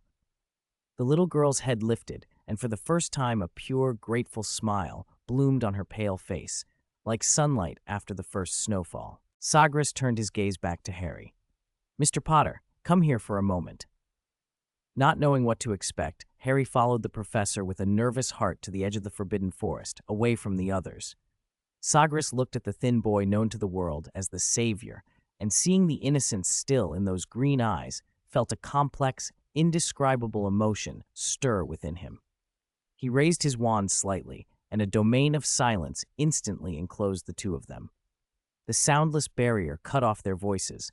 The other young wizards could hear only the wind wailing through the treetops. "Regarding the scar on your forehead, do you know its true nature?" Sagres asked, his voice low and clear. Harry touched his lightning-shaped scar in confusion. It was left by Lord Voldemort, Professor." He hesitated, then added uncertainly, That's just what I've heard from others. That's what everyone says." Sagres inclined his head. "Do you know? 12 years ago, on that night when Lord Voldemort's power collapsed upon you, a fragment of his soul was torn away and attached to you." He paused as if weighing his words. "I personally believe this was an extremely unfortunate coincidence, certainly not his intention." Harry froze and took a half step back, his eyes widening. So that was it. Instantly, 1,000 fragmented clues snapped into place in his mind. The searing pain of his scar whenever he was near Voldemort, the Sorting Hat whispering that Slytherin could help you on the path to greatness, his self-taught Parseltongue, it all came from this. A part of that demon dwelt within him. A cold chill ran up his spine. An overwhelming sense of absurdity and self-loathing flooded him. He stared at Sagres, his voice dry. "Professor, you mean I?" "I have no hidden meaning," Sagres interrupted, his tone steady. "I am simply telling you a confirmed fact." "Then, could this be a mistake?"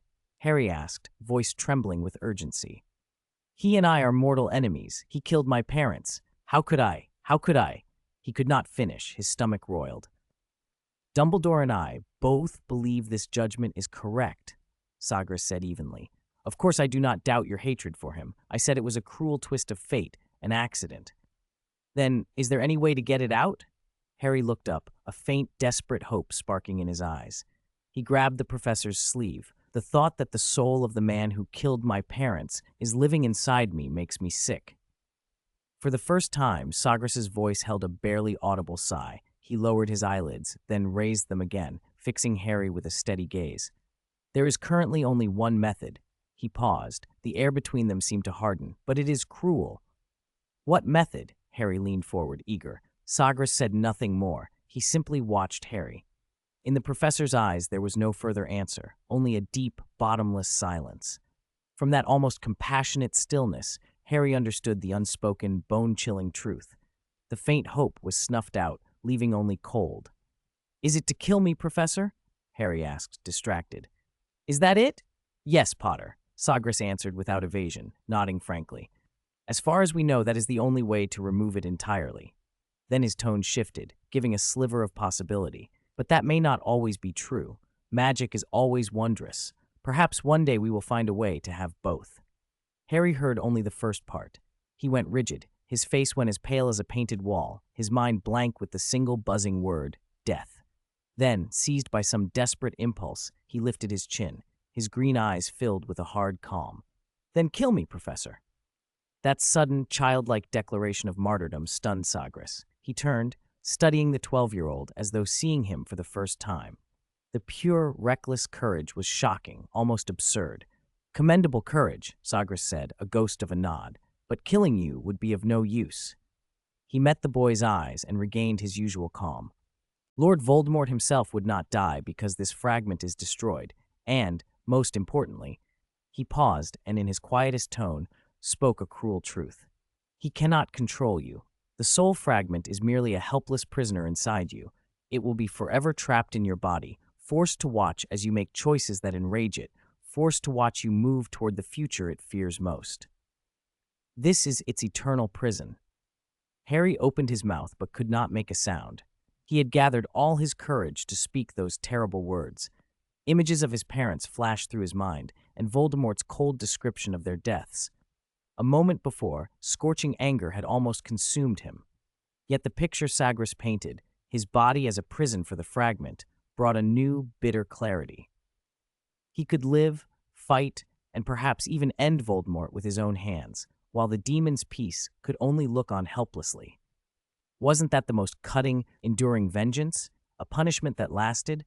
But the thought was immediately followed by a deeper fear. "But Professor, will I, because of it, become another Lord Voldemort?" His voice trembled with worry. I can speak parcel tongue. The Sorting Hat hinted Slytherin. Will I become like him? But you are in Gryffindor now, Sagres said calmly. Yeah. Harry's voice dropped, laced with bitter helplessness. That was only because I begged the Sorting Hat. I didn't want Slytherin. That is enough, Mr. Potter. Sagres inclined his head. What matters most is not other people's labels or the definitions placed on you, but your own choices. No one and nothing can stop you from becoming who you want to be. He considered for a moment, then added, the only limit others can impose is to take your life. Harry finished for him, stunned for a second. Take his life? That was the thing he'd just asked for. The worst abyss he'd imagined shrank to a single, bleak option. Strength rose in him. He looked up, his eyes steady, an emotion that was part relief and part resolve in his voice. I understand, Professor. I will live on. A soul fragment cannot decide who I become. Sagres watched him with calm approval. I'm glad you understand that. Chapter 113, Ye Chi. Feed me peanuts. By the way, Professor, Harry suddenly remembered something important. He felt he had to tell the man standing before him. There is a house elf named Dobby. He seems to know who is behind the Chamber of Secrets incident. Harry recounted his 2 encounters with Dobby from beginning to end. The warning at the Dursleys, the blocked platform, the out-of-control bludger on the Quidditch pitch, and Dobby's vague, urgent words about the Chamber of Secrets, danger, and his plea that Harry must leave Hogwarts. Sagres listened thoughtfully and nodded. I see. A house elf with free will? That was an extremely rare exception. To Sagres, house elves seemed bound to obedience. Their very existence was tied to serving their masters, their will treated as a golden rule, an instinct etched into their bones. Elves like Dobby, who defied their masters or tried to act as a rescuer, were almost unheard of. Even if Dobby's methods were clumsy and dangerous, Sagres could understand the motive, a deep, ingrained fear of the darkest times. Even now, house elves' lives were far from ideal, and under the Dark Lord, their suffering had been indescribable. Judging by how much Dobby knew about the Chamber of Secrets, Sagres suspected the elf's original master had close ties to the Malfoy household. But thinking of Dobby's disastrous rescue methods, blocking the platform, manipulating a lethal bludger, causing a broken arm, Sagres couldn't help but smirk coldly. It was fortunate the rescued party was Harry Potter, a boy who'd survived worse than most. Any other ordinary student might have ended up in St. Mungo's intensive care, or worse. Sagres waved his wand silently, and the invisible barrier that had muffled sound slid away. Harry took a deep breath and walked back to his waiting companions. Sagres' gaze swept over the 6 slightly uneasy students before him. His voice was calm. Each of you will have house points deducted, 5 points, for disregarding the prohibition and entering the forbidden forest without permission. Several faces fell instantly. Complaints and groans of frustration rose like smoke. Sagres ignored them and delivered a sterner warning. Without sufficient and justifiable reason, it is absolutely forbidden to enter the forbidden forest. Next time, his gaze cut across them, the punishment will be far more than the deduction of points. Then he tilted his chin toward the castle. Now, return to the castle. The students felt as if they'd been granted a reprieve and began to turn away. Wait. Sagres' voice stopped them again, this time with a touch of exasperation. He walked up to the nearest thestral. The docile creature was futilely chewing a large clump of dried hay, but clearly couldn't swallow it. Sagres reached out, pried the thestral's mouth open, and pulled the chewed pulp from between its long teeth, tossing it aside in disgust. Don't feed thestrals hay next time. They are scavengers. They only eat meat. The students' faces flushed with awkward embarrassment. Sagres shook his head slightly and thought it a mercy that thestrals were so patient. On the way back to the castle, Astoria glanced at Luna with a tone of bewilderment. Luna, did you know thestrals don't eat hay? I knew, Luna said, her voice drifting as usual. Their teeth are built for tearing carrion. Isn't that obvious? Then why did you ask me to feed them hay? Astoria asked, baffled. Ginny, walking beside them, nodded in agreement. Luna blinked her wide eyes and replied matter-of-factly, We didn't have any meat. We couldn't come empty-handed, could we? Hay at least showed our sincerity, and they didn't refuse, did they? The group fell silent, all thinking the same thing. The logic made a certain kind of sense, but the result was ridiculous. At least they had tried. For a moment, they walked in companionable quiet. Then Harry asked a question that had popped up in his mind. What do house elves usually do? Oh, the usual, Ron said, counting off on his fingers. Washing, scrubbing, cooking, mopping, serving tea and water, cleaning fireplaces. Oh, and taking hexes for their masters or being used as punching bags and things like that. That's about the same as what I do at the Dursleys, Harry said earnestly. Except for the hexes. Mate, that's not the same, Ron shot back, reaching for an explanation of the special aspects of the wizarding world. House elves are magical creatures. They have binding agreements and can't disobey orders.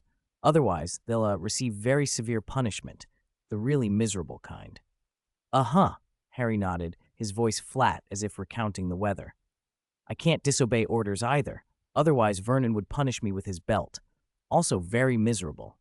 See? Very similar.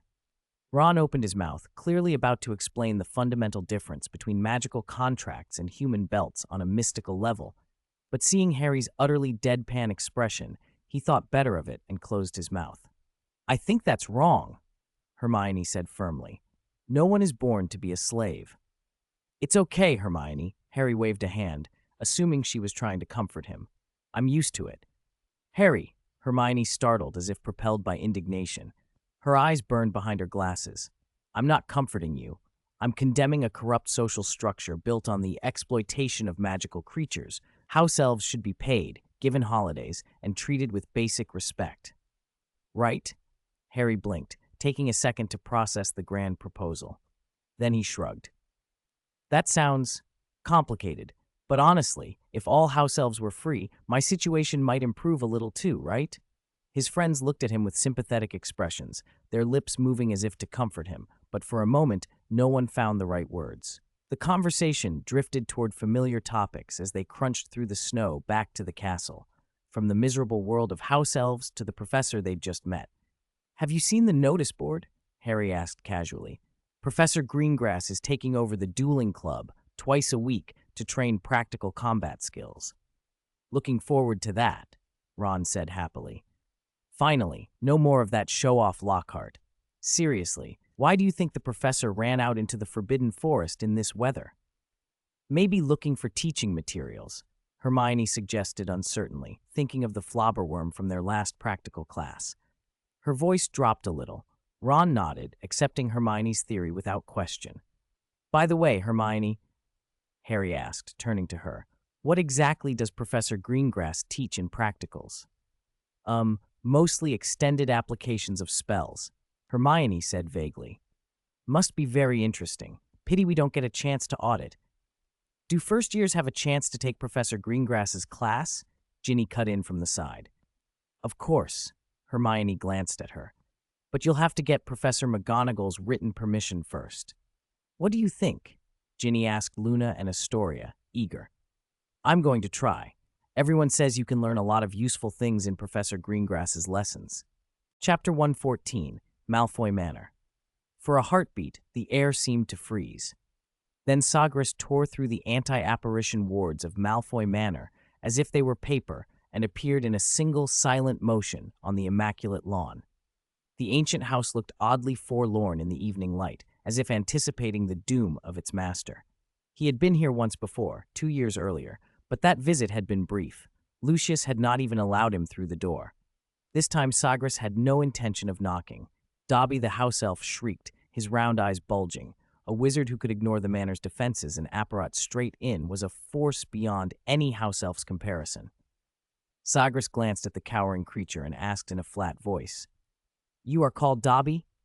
His tone left no room for pretense.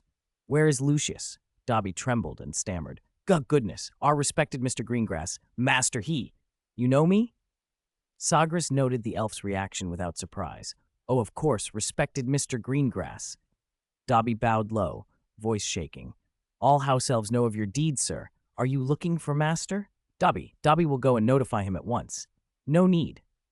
With a precise, silent, wandless stasis charm, Sagres froze Dobby mid-bow, turning him into a motionless statue.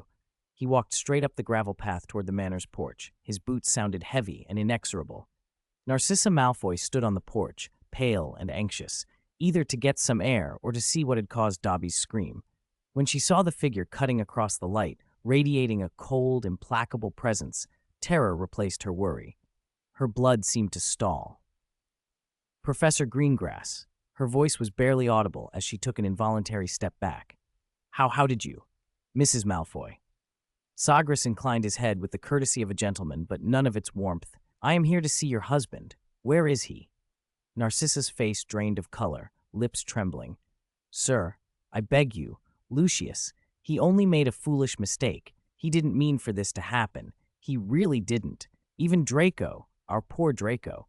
At the name of her petrified son, she broke down, tears spilling as she pleaded desperately. He only wanted to get back at Arthur Weasley, to cause him some trouble. He never intended to release the monster from the Chamber of Secrets. This was a dreadful accident. Please. Sagres raised a hand and she fell silent. An accident? His voice was steady as he looked at her. Dozens of students petrified, including your own son.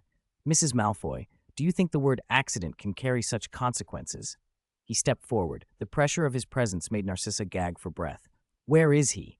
This matter requires his explanation in person. No, you cannot deal with him privately. Narcissa found a last scrap of defiance and tried to hide behind law. Even if he's guilty, it should be judged by the Ministry of Magic. Lucius Malfoy emerged from the shadowed doorway then. He looked worn and disordered. His expensive silks were rumpled, his pale blue eyes bloodshot from worry over his son. He kept his head down and moved slowly, only sensing the wrongness of the air as he neared. When his eyes met Sagres's, exhaustion and anxiety vanished from his face and were replaced by raw terror. His complexion paled further than his wife's. Greengrass. His voice came out dry and brittle. Instinctively, he slid the snake-headed cane he carried behind his back, an almost comic gesture in the face of Sagres. He forced himself to stand straighter, but the fear in his eyes betrayed him. Sir, I know why you have come. He abandoned the usual pleasantries and the arrogance of pure-blood entitlement. Before a man of Sagres's reputation, before someone who could bypass the ministry and deliver final judgment, Lucius chose the only sensible course: surrender. Sagres met his gaze calmly. That will save me the trouble of asking. I admit it. Lucius burst out, almost afraid to pause. It was I who put the diary into Ginny Weasley's book. But I swear, Mr. Greengrass, I swear to heaven. He grew louder, frantic. I didn't know what it was. The Dark Lord entrusted it to me for safekeeping and said only that it was an important item. I thought it was some sort of monitoring device. I only meant to use it to frame Arthur Weasley, to embarrass him, make him lose face, maybe his position. I never thought that it could awaken the monster in the Chamber of Secrets. It was all a misunderstanding, Lucius forced himself to say. I only wanted to teach him a lesson. I never expected such consequences. His gaze flicked to Narcissa, and he added in pained resignation, and I certainly never meant to hurt my own son, Draco. Sagres said nothing. He studied Lucius for a moment, then, quietly and efficiently, probed with legitimacy. The magic slipped through Lucius's chaotic, guilt-racked thoughts like silk thread. Within seconds, the truth clarified. Lucius had lied about the diary's exact nature. He might not have known it was a Horcrux, but he did know it was dangerous, a piece of dark magic. Still, his central claims, that he intended only to frame Weasley and did not foresee the basilisk's rampage or Draco's injury, were essentially genuine. Even after the catastrophe, Lucius had the brazen cunning to ally with the Board of Governors against Dumbledore. It would have been worse if doubts about his involvement arose. Sagres regarded him, voice cool and controlled. Do you know how many would have died if Percy Weasley hadn't used his authority that day to tell everyone to put on their glasses on the stairs? Lucius did not answer. His face went even whiter. He dropped his eyes and bowed his head lower than before. Sir, I will accept any responsibility and pay any price. I only beg you, have mercy. He did not dare ask for forgiveness outright. He begged only for mercy, knowing the man before him could bypass the ministry or ignore it entirely and deliver an ultimate sentence. The fates of Rita Skeeter, Walden McNair, Cornelius Fudge, and Violetta Crabbe, who had died at Sagres's doorstep 2 years ago, were the sharpest of warnings. 115.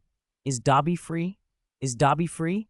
Sagres asked calmly as he stared down the pure-blood aristocrats who only moments before had been arrogant and were now reduced to supplication. Lucius Malfoy's utter submission exceeded Sagres's expectations. He had expected flimsy excuses or proud talk about bloodlines. Instead, fear had done the work. Lucius was a clever man, far easier to control than a fool like Fudge, though he would still need occasional correction. "I warned you 2 years ago, but you apparently let my words slip through your ears," Sagres said.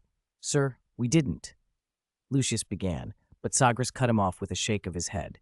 "Perhaps I wasn't clear enough then, so I'll be crystal now."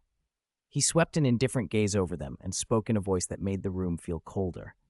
"In front of me, hide your petty tricks, your pure-blood airs, every bit of conniving. Put them away where I cannot detect the slightest abnormality in any of your minor matters.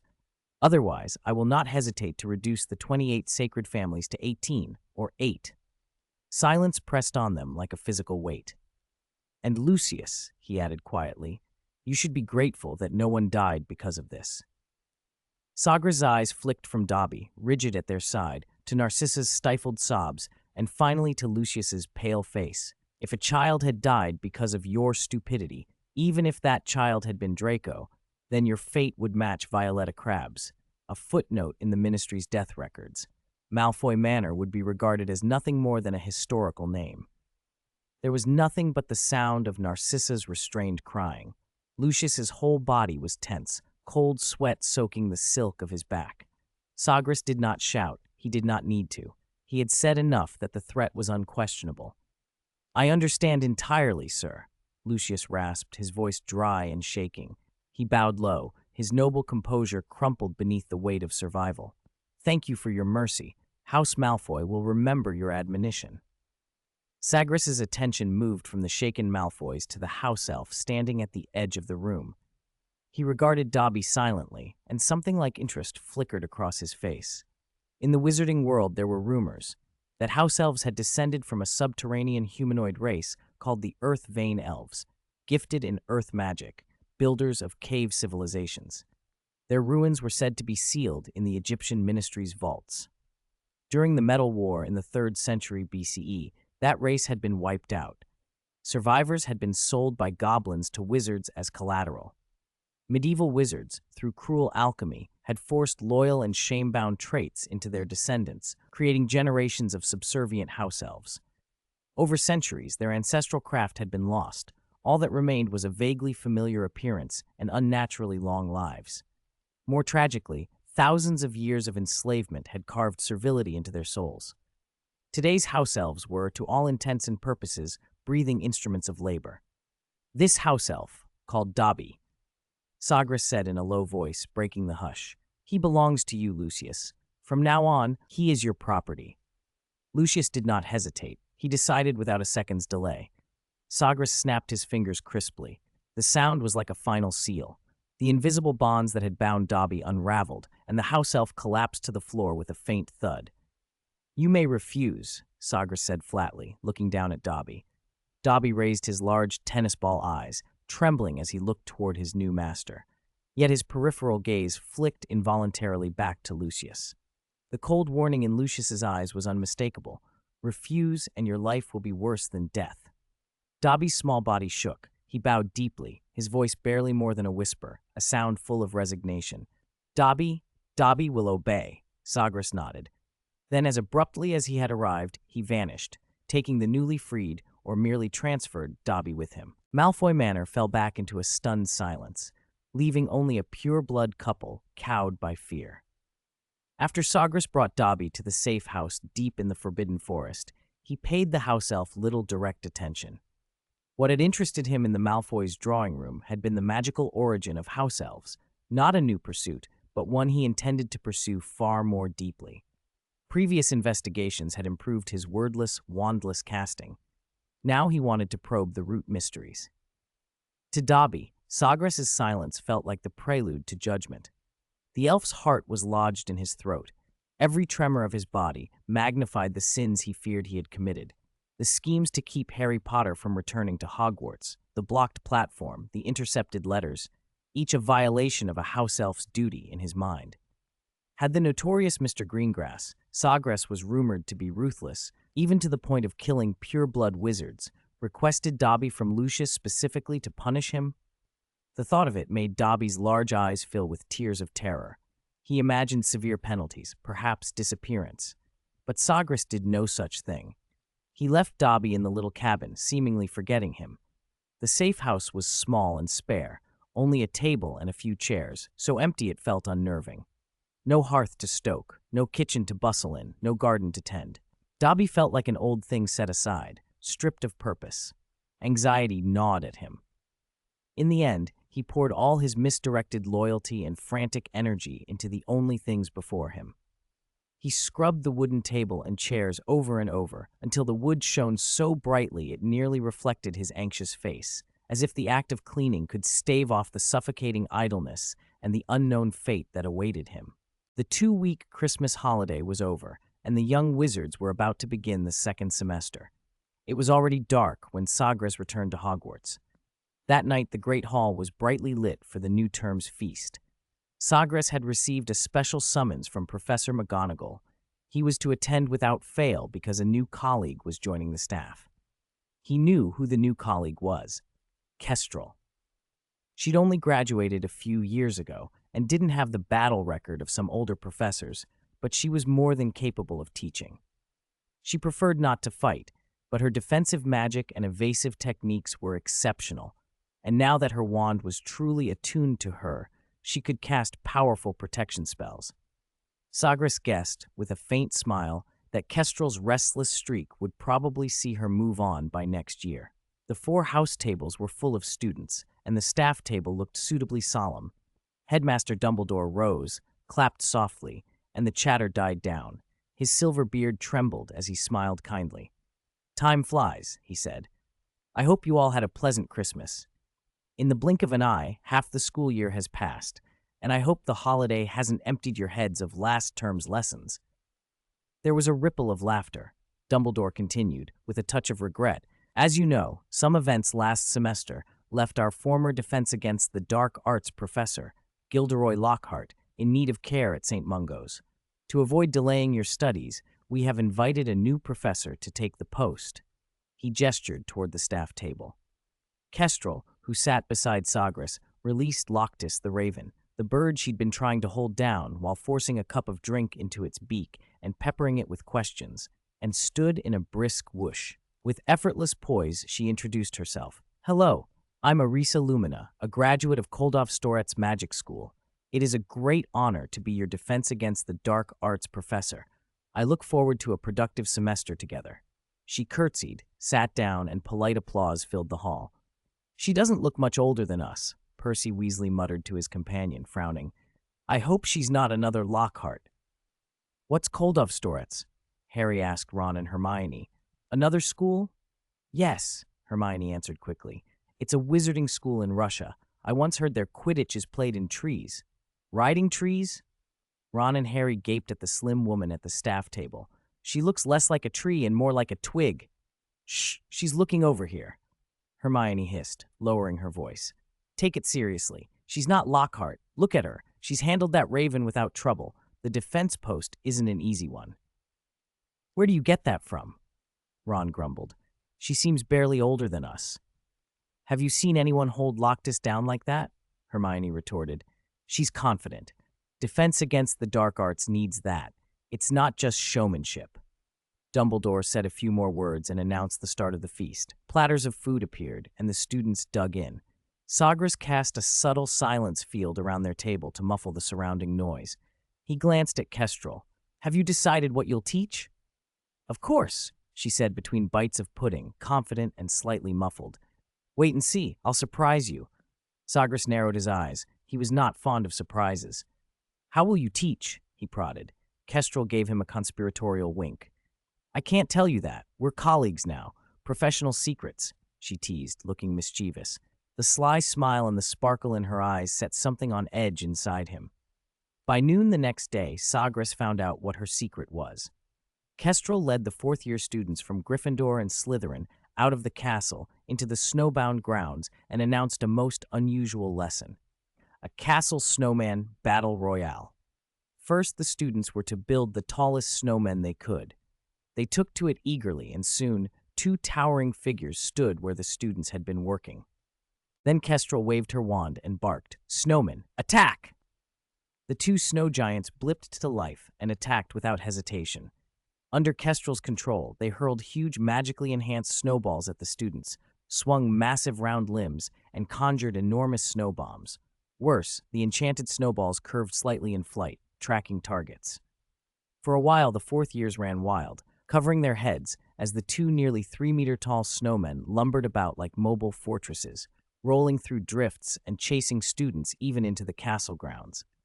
Wherever fleeing pupils hid, the snowmen formed snowballs on the spot, magically enlarging them until unlucky students were engulfed. Screams punctured the cold air as the snowmen became tireless catapults, sending a steady barrage of whistling snow at the crowd. Perched on a chair, Kestrel shouted with delight, "Defense against the dark arts. What's the core? Defense. Don't just run, defend," she called, waving her wand. "Use obstacle curse, Protego cast, your 4th years. Where's your shield charm?" Amid the hail of snowballs, the students began to steady themselves and return fire with spells, obstruction, shield charms, and the like. Kestrel's wand never stopped. The snowmen rolled on, occasionally bowling students over and greedily replenishing their ammunition. "No hiding in the castle," Kestrel warned, prolonging the lecture for effect and tapping her wand. "If you can't even use an obstacle curse properly, the big snowman will give you." She broke off with a wicked grin. A very literal kick. The snowmen charged again. A few bold students attempted to hit them with regular snowballs, but they did almost nothing. Others tried incantations like Incendio to melt the giants. Kestrel merely flicked her wand, and the nearest snowman leapt up on command, slamming down and sitting on the roaring flames to snuff them out. Some pupils even took potshots at Kestrel herself. Several snowballs came whistling toward the professor, but she only smiled, approving. "Good, you're thinking correctly," she praised. "But don't be reckless." She raised her wand and an invisible barrier flashed into being, reflecting the incoming snowballs. At once, the snowmen's assault intensified. The students found themselves under an even fiercer barrage. "Defend! Defend! Defend! I didn't tell you to curl up with your heads in your arms." "Kestrel," Professor Lumina shouted from atop a chair, her voice cutting through wind and flurries. "Listen up. Whoever hits me with a snowball gets command of this big snowman. You'll control it and entertain the other house." Gryffindor and Slytherin students erupted. Snowballs flew at Kestrel in a dense, joyous hail, the unleashed respect and energy of an entire lesson. She tapped her wand, and an obstacle curse neatly deflected each attack. A few stray balls grazed her robes, drawing only louder laughter and craftier counterattacks. Then, with a quick flourish, she threw up a massive shield charm that stopped the barrage dead. "Yes, just like that," she cried, spinning to dodge 3 incoming snowballs. Precision timing and, "Hey, don't hit your own people." Before she finished, a Slytherin attempting a sneak attack got smacked in the face by a misfired giant snowball from a Gryffindor companion, stumbling into a drift with only 2 legs flailing. Suppressed laughter rippled through the crowd, immediately drowned out by renewed volleys. In the chaos, a Slytherin had a better idea. He slipped behind a nearby stone sculpture beside one of the giant snowmen, held his breath, and waited. When Kestrel turned her back to avoid a volley and jumped down from the chair, "Now!" he shouted, and hurled a compact, unusually solid snowball with a concealed shard of ice. It arced perfectly and struck Kestrel at the back of the head. Bang! The cold burst through her dark red hair. Melting snow slid down her collar, and a chill froze her movements for a heartbeat. Every student went silent, not daring to move. They stared at the boy with looks that mixed, "You're finished," and "You're a genius." Even the 2 giant snowmen paused mid-roll. Their huge carrot noses seemed to tilt in confusion. Kestrel turned slowly, wiped melted snow from her face, and then beamed, white teeth flashing against the snow. "Excellent," she called, genuine admiration in her voice. 20 points to Slytherin for a precise or very clever attack. What's your name, kid? Mike Warrington, Professor, the boy answered, cheeks flushed, voice trembling with excitement. All right, Mike. Kestrel raised her wand and pointed toward the big snowman that had been chasing Gryffindors and terrorizing the field. Now it's yours. Go on, give your Gryffindor friends a warm Slytherin welcome. Before Mike could even process what was happening, a cold, commanding link snapped into his mind. He fumbled, raised his wand to copy Kestrel's pose, and awkwardly mouthed, snowman? Attack? The giant snowman turned with a hollow boom, its coal eyes fixed on the Gryffindors. Under Mike's clumsy direction, it lumbered forward in heavy, oppressive steps. A Gryffindor who'd thrown at Mike wailed, "No, Mike," as the snowman gently buried him up to his chest with a newly rolled ball, leaving only his head to shout before a second snowball smacked his face. Kestrel stood with her hands on her hips and shouted encouragement and orders. "See, controlling power is far harder than getting it. Mike, where's your shield charm? Gryffindors, use the obstacle curse. Trip it up, don't just shout. Slytherins, don't just stand there grinning foolishly. Help your allies, defend, cooperate, or you'll be the next one turned into an ice sculpture." Spells flew in every direction. Gryffindors hurried to Skurgify, their half-buried friend, then threw obstacle curses at the lumbering snowman and flung snowballs to distract Mike. Mike, red-faced and flustered, tried to keep the snowman hunting down targets while fending off random retaliatory throws. For the first time, he understood how hard it was to multitask in a magical melee. When the shrill end-of-class bell finally rang, the field was a disaster. The two huge snowmen were pocked with holes from spells and teetered dangerously. Students looked like drenched rats pried from drifts, noses bruised and swollen from impacts, hair and eyebrows flecked with ice, some nursing twisted ankles or frost-nipped fingers. But without exception, their eyes shone with a strange light, exhausted and filthy and yet exhilarated. Kestrel jumped on a chair, clapped, still brimming with energy. "All right, rookies, well done." She eyed the disheveled students, smiled wildly, and flicked her wand. "But let me warn you, if anyone still can't manage these simple defensive spells by next class." She gave a wicked half-laugh. "Humph." Then she waved again and called, "Class dismissed." Groans and excited chatter erupted across the field. Students helped one another up, brushed snow off cloaks, and argued about whose spell was the most timely and whose backside hurt the most from the snowman's misshapen kicks. "So exciting! When's the next Defense Against the Dark Arts class? I blocked a tracking snowball." The hospital wing would be busy that evening. Madame Pomfrey already knew her night would be long, with twisted ankles, frostbite, nosebleeds, and the occasional face smeared in snow emergency. Still, the students buzzed. Today, the dry defensive spells from the textbooks had finally stuck. A surprising number of them found they could cast while moving. Angelina from Gryffindor had even managed to silently cast the obstacle curse at first try. Professor Sagres stood at a high window in the castle and watched the rumpled, elated students below, and Kestrel, hair dusted with snow, grinning like someone who'd pulled off a perfect prank. He let out a soft sigh, and the corner of his mouth quirked up. Kestrel might be unreliable at times, but teaching them through play had worked far better than anyone expected. If it had been Snape running that class, Sagres thought he'd have scolded them into the floorboards, then quickly shut that image away. That afternoon, the number of students auditing Professor Sagres' theory lectures shot up. News of Professor Lumina's unconventional teaching had spread, and the younger students, desperate to be able to cast obstacle curses and shield charms properly, began cramming hard, if only to avoid getting roughed up in the next Defense Against the Dark Arts lesson. Chapter 118, A Series of Troubles. Today, Sagres was explaining the distribution of magic nodes and the evolution of the shield charm. The spell was notoriously difficult for lower-year students. Even many ministry employees struggled to cast a decent shield charm. Yet with the aid of his mechanical mind, less than half an hour into the lesson, he had already implanted all the crucial points of the charm into the students' heads. That didn't mean they had mastered it. There was a vast difference between knowing and doing, just as a map points the way but does not carry you to the destination. Another problem was that many younger students' magic was too unstable to condense into a solid barrier, so Sagres adopted a different approach. During class, he had used his mechanical mind earlier to quiet the noisy thoughts in the room, making everyone more rational and efficient. Now he used it again to transform that calm rationality into steadfast persistence. He waved his wand, invisible ripples of magic spread, and the students felt their minds plunged into an ice-cold forge. "You may have heard that magic comes from the heart," Sagres said, his gaze sweeping over the faces below the dais as they hardened with concentration. "When emotion is deliberately harnessed, its release is twice as effective." He flicked his wrist, and a nearly transparent circular barrier with silver light running along its rim condensed in front of him. Its flawless shape and dense magic made the students hold their breath, their eyes shining with longing.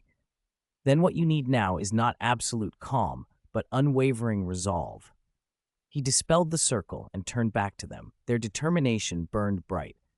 "The shield charm is a mirror of will, hesitation, fear, distraction. These are the cracks that let everything through. And the heart of a successful shield charm," he continued, serene as still water while their eyes blazed, "is unshakable belief. You must believe that this barrier will stop any threat and that your will alone can keep you safe. That belief is the strongest foundation of the spell." Under the steady guidance of his mechanical mind and the repeated tempering of his words, the earlier detached rationality shifted into something like fervor. "Remember how you feel now. This is the key to casting the shield charm," Sagres said as he walked down from the podium, his authoritative gaze sweeping the room. Now, the air in the classroom seemed to solidify. Every student straightened instinctively, faces set, eyes free of doubt. "Raise your wands." Early the next morning, on his way to the library, Sagres came upon Madame Pomfrey and Professor McGonagall blocking Headmaster Dumbledore in the corridor. Both women were speaking fast and agitated. "You must stop this immediately." Madame Pomfrey's voice carried exhaustion and exasperation. "The hospital wing is about to burst, full of bruised and battered students. The injuries aren't serious, but I'm only one person. I simply can't handle it all." Sagres understood at once. This was surely a complaint about Irisa Lumina's unconventional defense against the dark arts lessons, which had placed an unbearable burden on the already understaffed hospital wing. Hogwarts Infirmary ran on Madame Pomfrey alone. If a wave of casualties occurred, she would be overwhelmed. He stepped forward and the three paused when they saw him. "Good morning, Professor Greengrass," McGonagall said first. Sagres nodded, then steered the conversation toward the new professor and the stream of injured students. Finally, he turned to the nurse. "Madame Pomfrey, have you ever thought about recruiting some assistants?" "Assistants?" The three stared at him, puzzled. "A lot of 6th and 7th year students have already mastered basic healing spells," Sagres explained. "They lack practical opportunities to use them. Isn't this an excellent chance?" He winked. "It would lighten your load and give the students real practice in controlled spell work. I believe it will be beneficial for their training." Even McGonagall looked tempted, though her caution made her ask, "Do you think the students' level of spell work would be safe?" "Madame Pomfrey would still be overseeing everything," Sagres said confidently. "We would only have them treat minor injuries, sprains, chilblains, nosebleeds. The risks are minimal. At worst, a few harmless rashes or blisters while they're learning." Madame Pomfrey's face brightened. "That's a wonderful idea. I could also keep an eye out for students with real healing talent who might be trained for St. Mungo's someday." She turned eagerly to Dumbledore. "Headmaster, what do you think?" "Ah, a very good and creative solution," Dumbledore replied with a smile. "But Sagres, do you think the students will volunteer to help in the hospital wing?" "You can be sure of that," Sagres said with a knowing smile. "They're probably hoping for more opportunities to put their newly learned skills into practice." And so the plan was settled. Fortunately, in the magical world, performing basic healing on people required no formal medical license, and treating minor skin injuries would cause no real harm. At most, a few overenthusiastic student healers might leave temporary, harmless souvenirs on their patients. There were other, less pleasant consequences of the new Dada curriculum. Filch, the caretaker, had been in a foul temper lately. Corridors and courtyards were littered with melted shards of enchanted ice and the remains of broken snowballs. As a squib who could not use magic, cleaning up these magical messes taxed him beyond reason. He did not go to Dumbledore. He went straight to confront the new defense professor, Irisa Lumina. Professor Lumina, I think you should do something about this, Filch rasped, tone edged with suppressed fury. Ice shards, slush everywhere, and on top of that, rat guts, toad entrails, and all sorts of stains of unknown origin. I'm wiping and washing all day. I don't even have time to stop and eat. Arisa Lumina's face showed genuine contrition. Oh, Mr. Filch, I'm so sorry. Don't worry. I could teach you 2 cleaning spells that are perfect for this. They'll handle it in no time. Filch's expression hardened. Professor, you might have forgotten or simply don't know. I'm a squib. I can't use magic. He said it more bluntly now. Ever since Madame Norris had been petrified, his status had been an open secret among the staff. Irisa seemed stunned for a heartbeat, then her face lit up with sudden inspiration. She clapped her hands. The sound rang in the corridor and made Filch start. I've got it, she said. I can put a little magic on your cleaning tools so they move on their own. That way it'll greatly lighten your burden. Argus Filch eyed her suspiciously, his cloudy pupils narrowed with distrust. Brooms that moved on their own? It sounded like a prank straight out of the Weasley twins' catalog. Move on their own? Will they behave? Or will they go mad like those cursed biting brooms? He remembered the painful lessons of past rogue products. Of course not. I'll apply very precise, very stable enchantments, Kestrel said, patting her chest confidently. Come on, give me your mop and bucket. Filch hesitated then, half doubtful, half curious, handed over the battered mop, leaning against the wall, and a dented tin pail. Kestrel took them, drew her wand, and began to murmur a few precise syllables. The tip of her wand brushed the mop handle and the rim of the bucket, leaving a fleeting blue shimmer that vanished almost immediately. Done. She handed the tools back. Try it. Now all you have to say is cleaning start, and they'll get to work. Say stop, and they'll wait obediently. Simple, isn't it? Filch took the tools as if they were contraband, lips pressed together.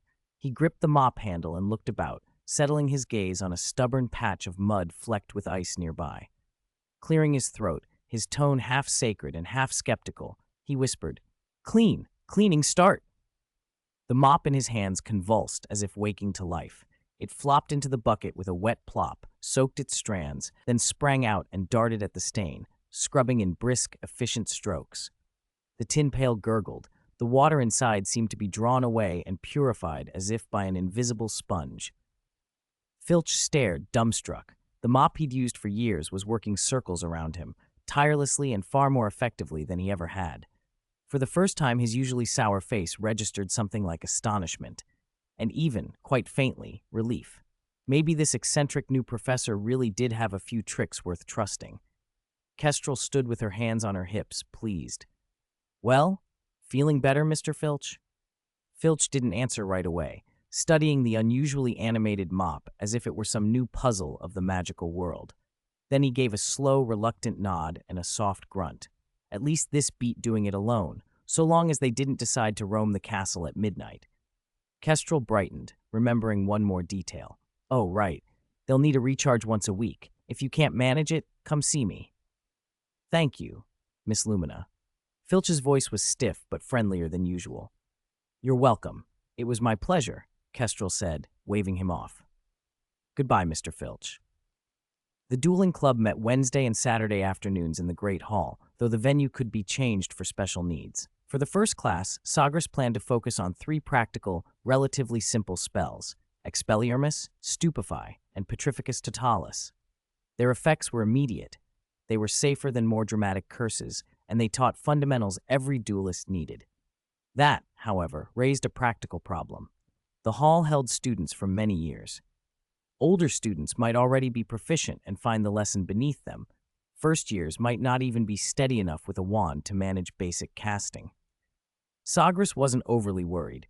He had a way to level that gap fast. His mechanical mind could temporarily render a young wizard unusually calm, rational, and eerily precise, a photographic absorption of technique. Once a spell's motions and intentions were imprinted, what remained was repetition until muscle memory took over. His goal for the afternoon was simple.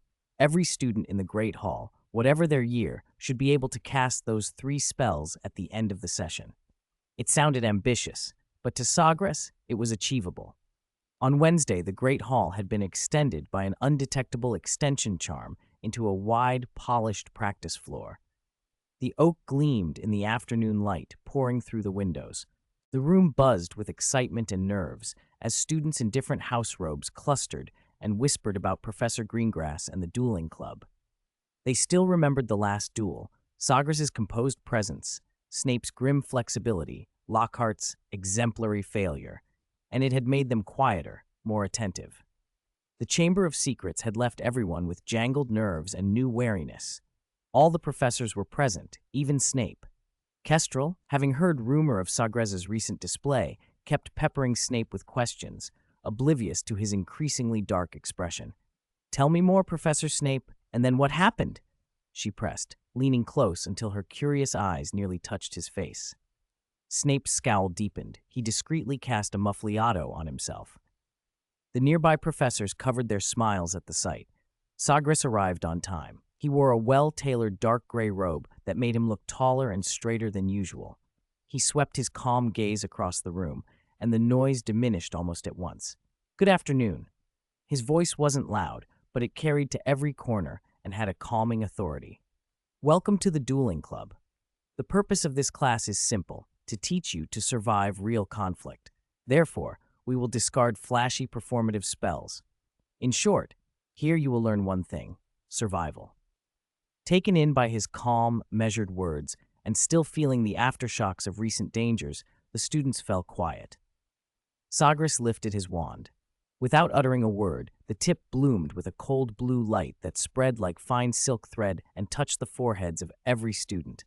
An immediate coolness washed over them, a precise meshing of thought like interlocking gears. Distraction and jittery nerves were smoothed away, their perceptions sharpened while the mind cooled to a razor focus. Time seemed to slow, senses heightening even as anxiety drained out of them. This was the first time Sagres had deployed mechanical mind on such a scale. It didn't push him to his limit, but the effort was substantial and necessary for what he planned to teach. Chapter 120, What is Efficiency? Sagres looked down at the students gathered before the stage, hiding a trace of fatigue deep in his eyes. He began his explanation with an unhurried cadence. Every word was clear and precise. Today we will master 3 basic spells: the disarming Expelliarmus, the movement-restricting Petrificus Totalis, and the Stupefy that renders an opponent unconscious. He waved his wand. A cunning streak of silver light shot through the air like a thin snake and struck an empty chair in the corner.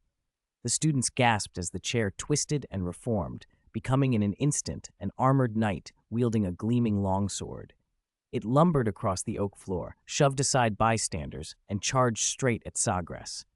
A strange, focused light flitted across the students' faces. Even the observing professors could not hide their widened eyes.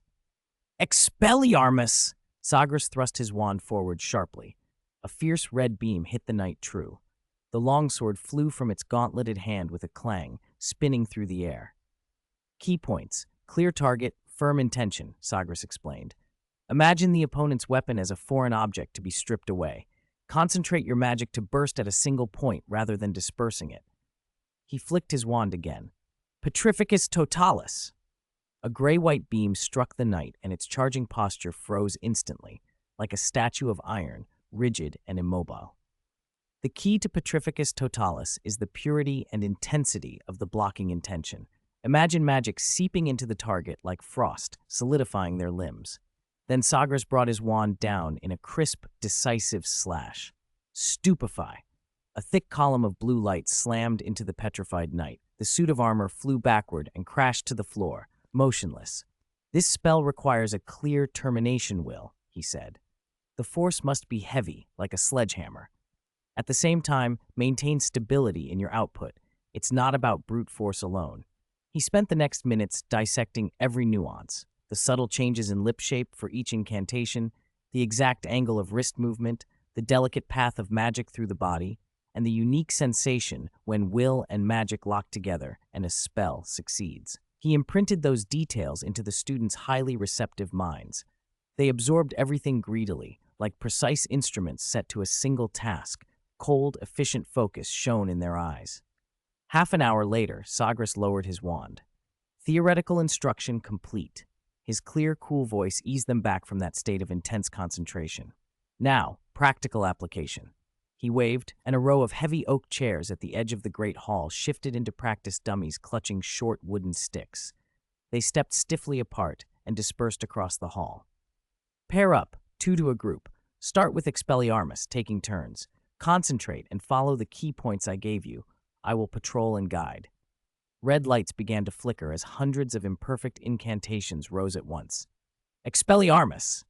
At first, many beams missed or fizzled, but as the students followed the clear operational template in their minds, successful disarmaments multiplied. The clink of short sticks hitting the floor swelled into a steady, crisp chorus. Professor Flitwick stood to the side, eyes wide, and his little body trembling with excitement. He had taught for decades and had never seen so many young wizards master a new spell so quickly. Not everyone succeeded immediately. A few students failed repeatedly, their sticks stubbornly unmoved. But overall, the success rate was astonishing. Sagres moved among them like a shadow.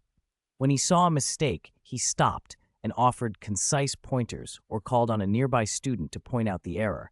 The students themselves had become teachers as well, correcting each other with surgical precision. Cedric, Sagres said calmly, point out your partner's problem. His wrist angle needs to be higher, Professor, Cedric answered. Sagres turned to Cedric's partner. Did you hear that, Mr. Jones? Yes, Professor. Jones adjusted his posture, and the red beam steadied. At the Ravenclaw tables, Astoria Greengrass's wand tip could only summon a thin, weak thread of red that dissolved after a few meters. Analyze the reason, Astoria. My magic output isn't stable enough, Professor. What's the solution? When casting, my will must be absolutely firm. Sagres nodded and kept moving. Harry and Ron were paired together. Harry consistently knocked the short sticks away, but Ron's beam, though it struck the dummy, left its stick unmoved. Mr. Potter, Sagres asked, analyze Mr. Weasley's mistake. It's a target deviation, Professor. Expelliarmus is meant to disarm a threat, not push or harm it. Do you understand, Mr. Weasley? Yes, Professor. Ron breathed and refocused on the stick. Hermione and Neville were next. Hermione's Expelliarmus was already compact and powerful. Neville only produced scattered sparks. Miss Granger, point out your partner's problem. His wand movement isn't decisive enough. It needs to be a clean, sharp thrust, not a sloppy swing. Neville imitated the perfect motion in his mind and adjusted his gesture. At the Slytherin tables, Goyle's clumsy effort and dim spell were painfully obvious. His partner Malfoy listed off the faults succinctly. Wrong target. Expelliarmus disarms. It doesn't repel. The movement is deformed. Power should be concentrated in a burst of the wrist, not a full-arm club swing. Chaotic will, hesitation, and fear weaken the effect. Mr. Goyle, do you understand? Goyle nodded sullenly. The student's guidance was brief, direct, and efficient. No needless emotion, no chatter. Those who had failed could correct themselves immediately by recalling the perfect template in their minds while in the so-called mechanical mind state. The golden light of the setting sun slanted through the high windows, casting long shadows on the polished floor. The hall filled with a dense pattern of spell light and the crisp sounds of wooden sticks striking the ground. Even the youngest first years learned to knock the sticks away after a few attempts. Sagres then announced the practical work for Petrificus Totalis and Stupefy. Bolstered by their success with Expelliarmus and the foundations they had already built, the students learned the new spells much more quickly. Though different in form, the spells shared subtleties in magic control, will concentration, and movement essentials. Quick students who compared the differences grasped the essence of the new charms even faster.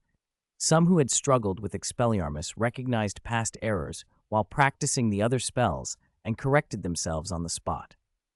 Sagres watched the orderly scene with a faint look of satisfaction. 4 hours passed in what felt like moments. When he raised his wand and silently withdrew the mechanical mind that had framed the entire session, an overwhelming, bone-deep exhaustion swept over the students. It was as if the mental scaffold supporting their efficient operation had been ripped away. Many swayed and let out low groans. The great hall buzzed with discussion as the professors exchanged astonished glances. Even more startling to the students was that the spells they had cast so fluently a moment ago now felt foreign and unruly. Waving their wands, They managed only pathetic sparks or faint threads of red, a stark contrast to the precise, controlled blasts they had produced under Sagres' guidance.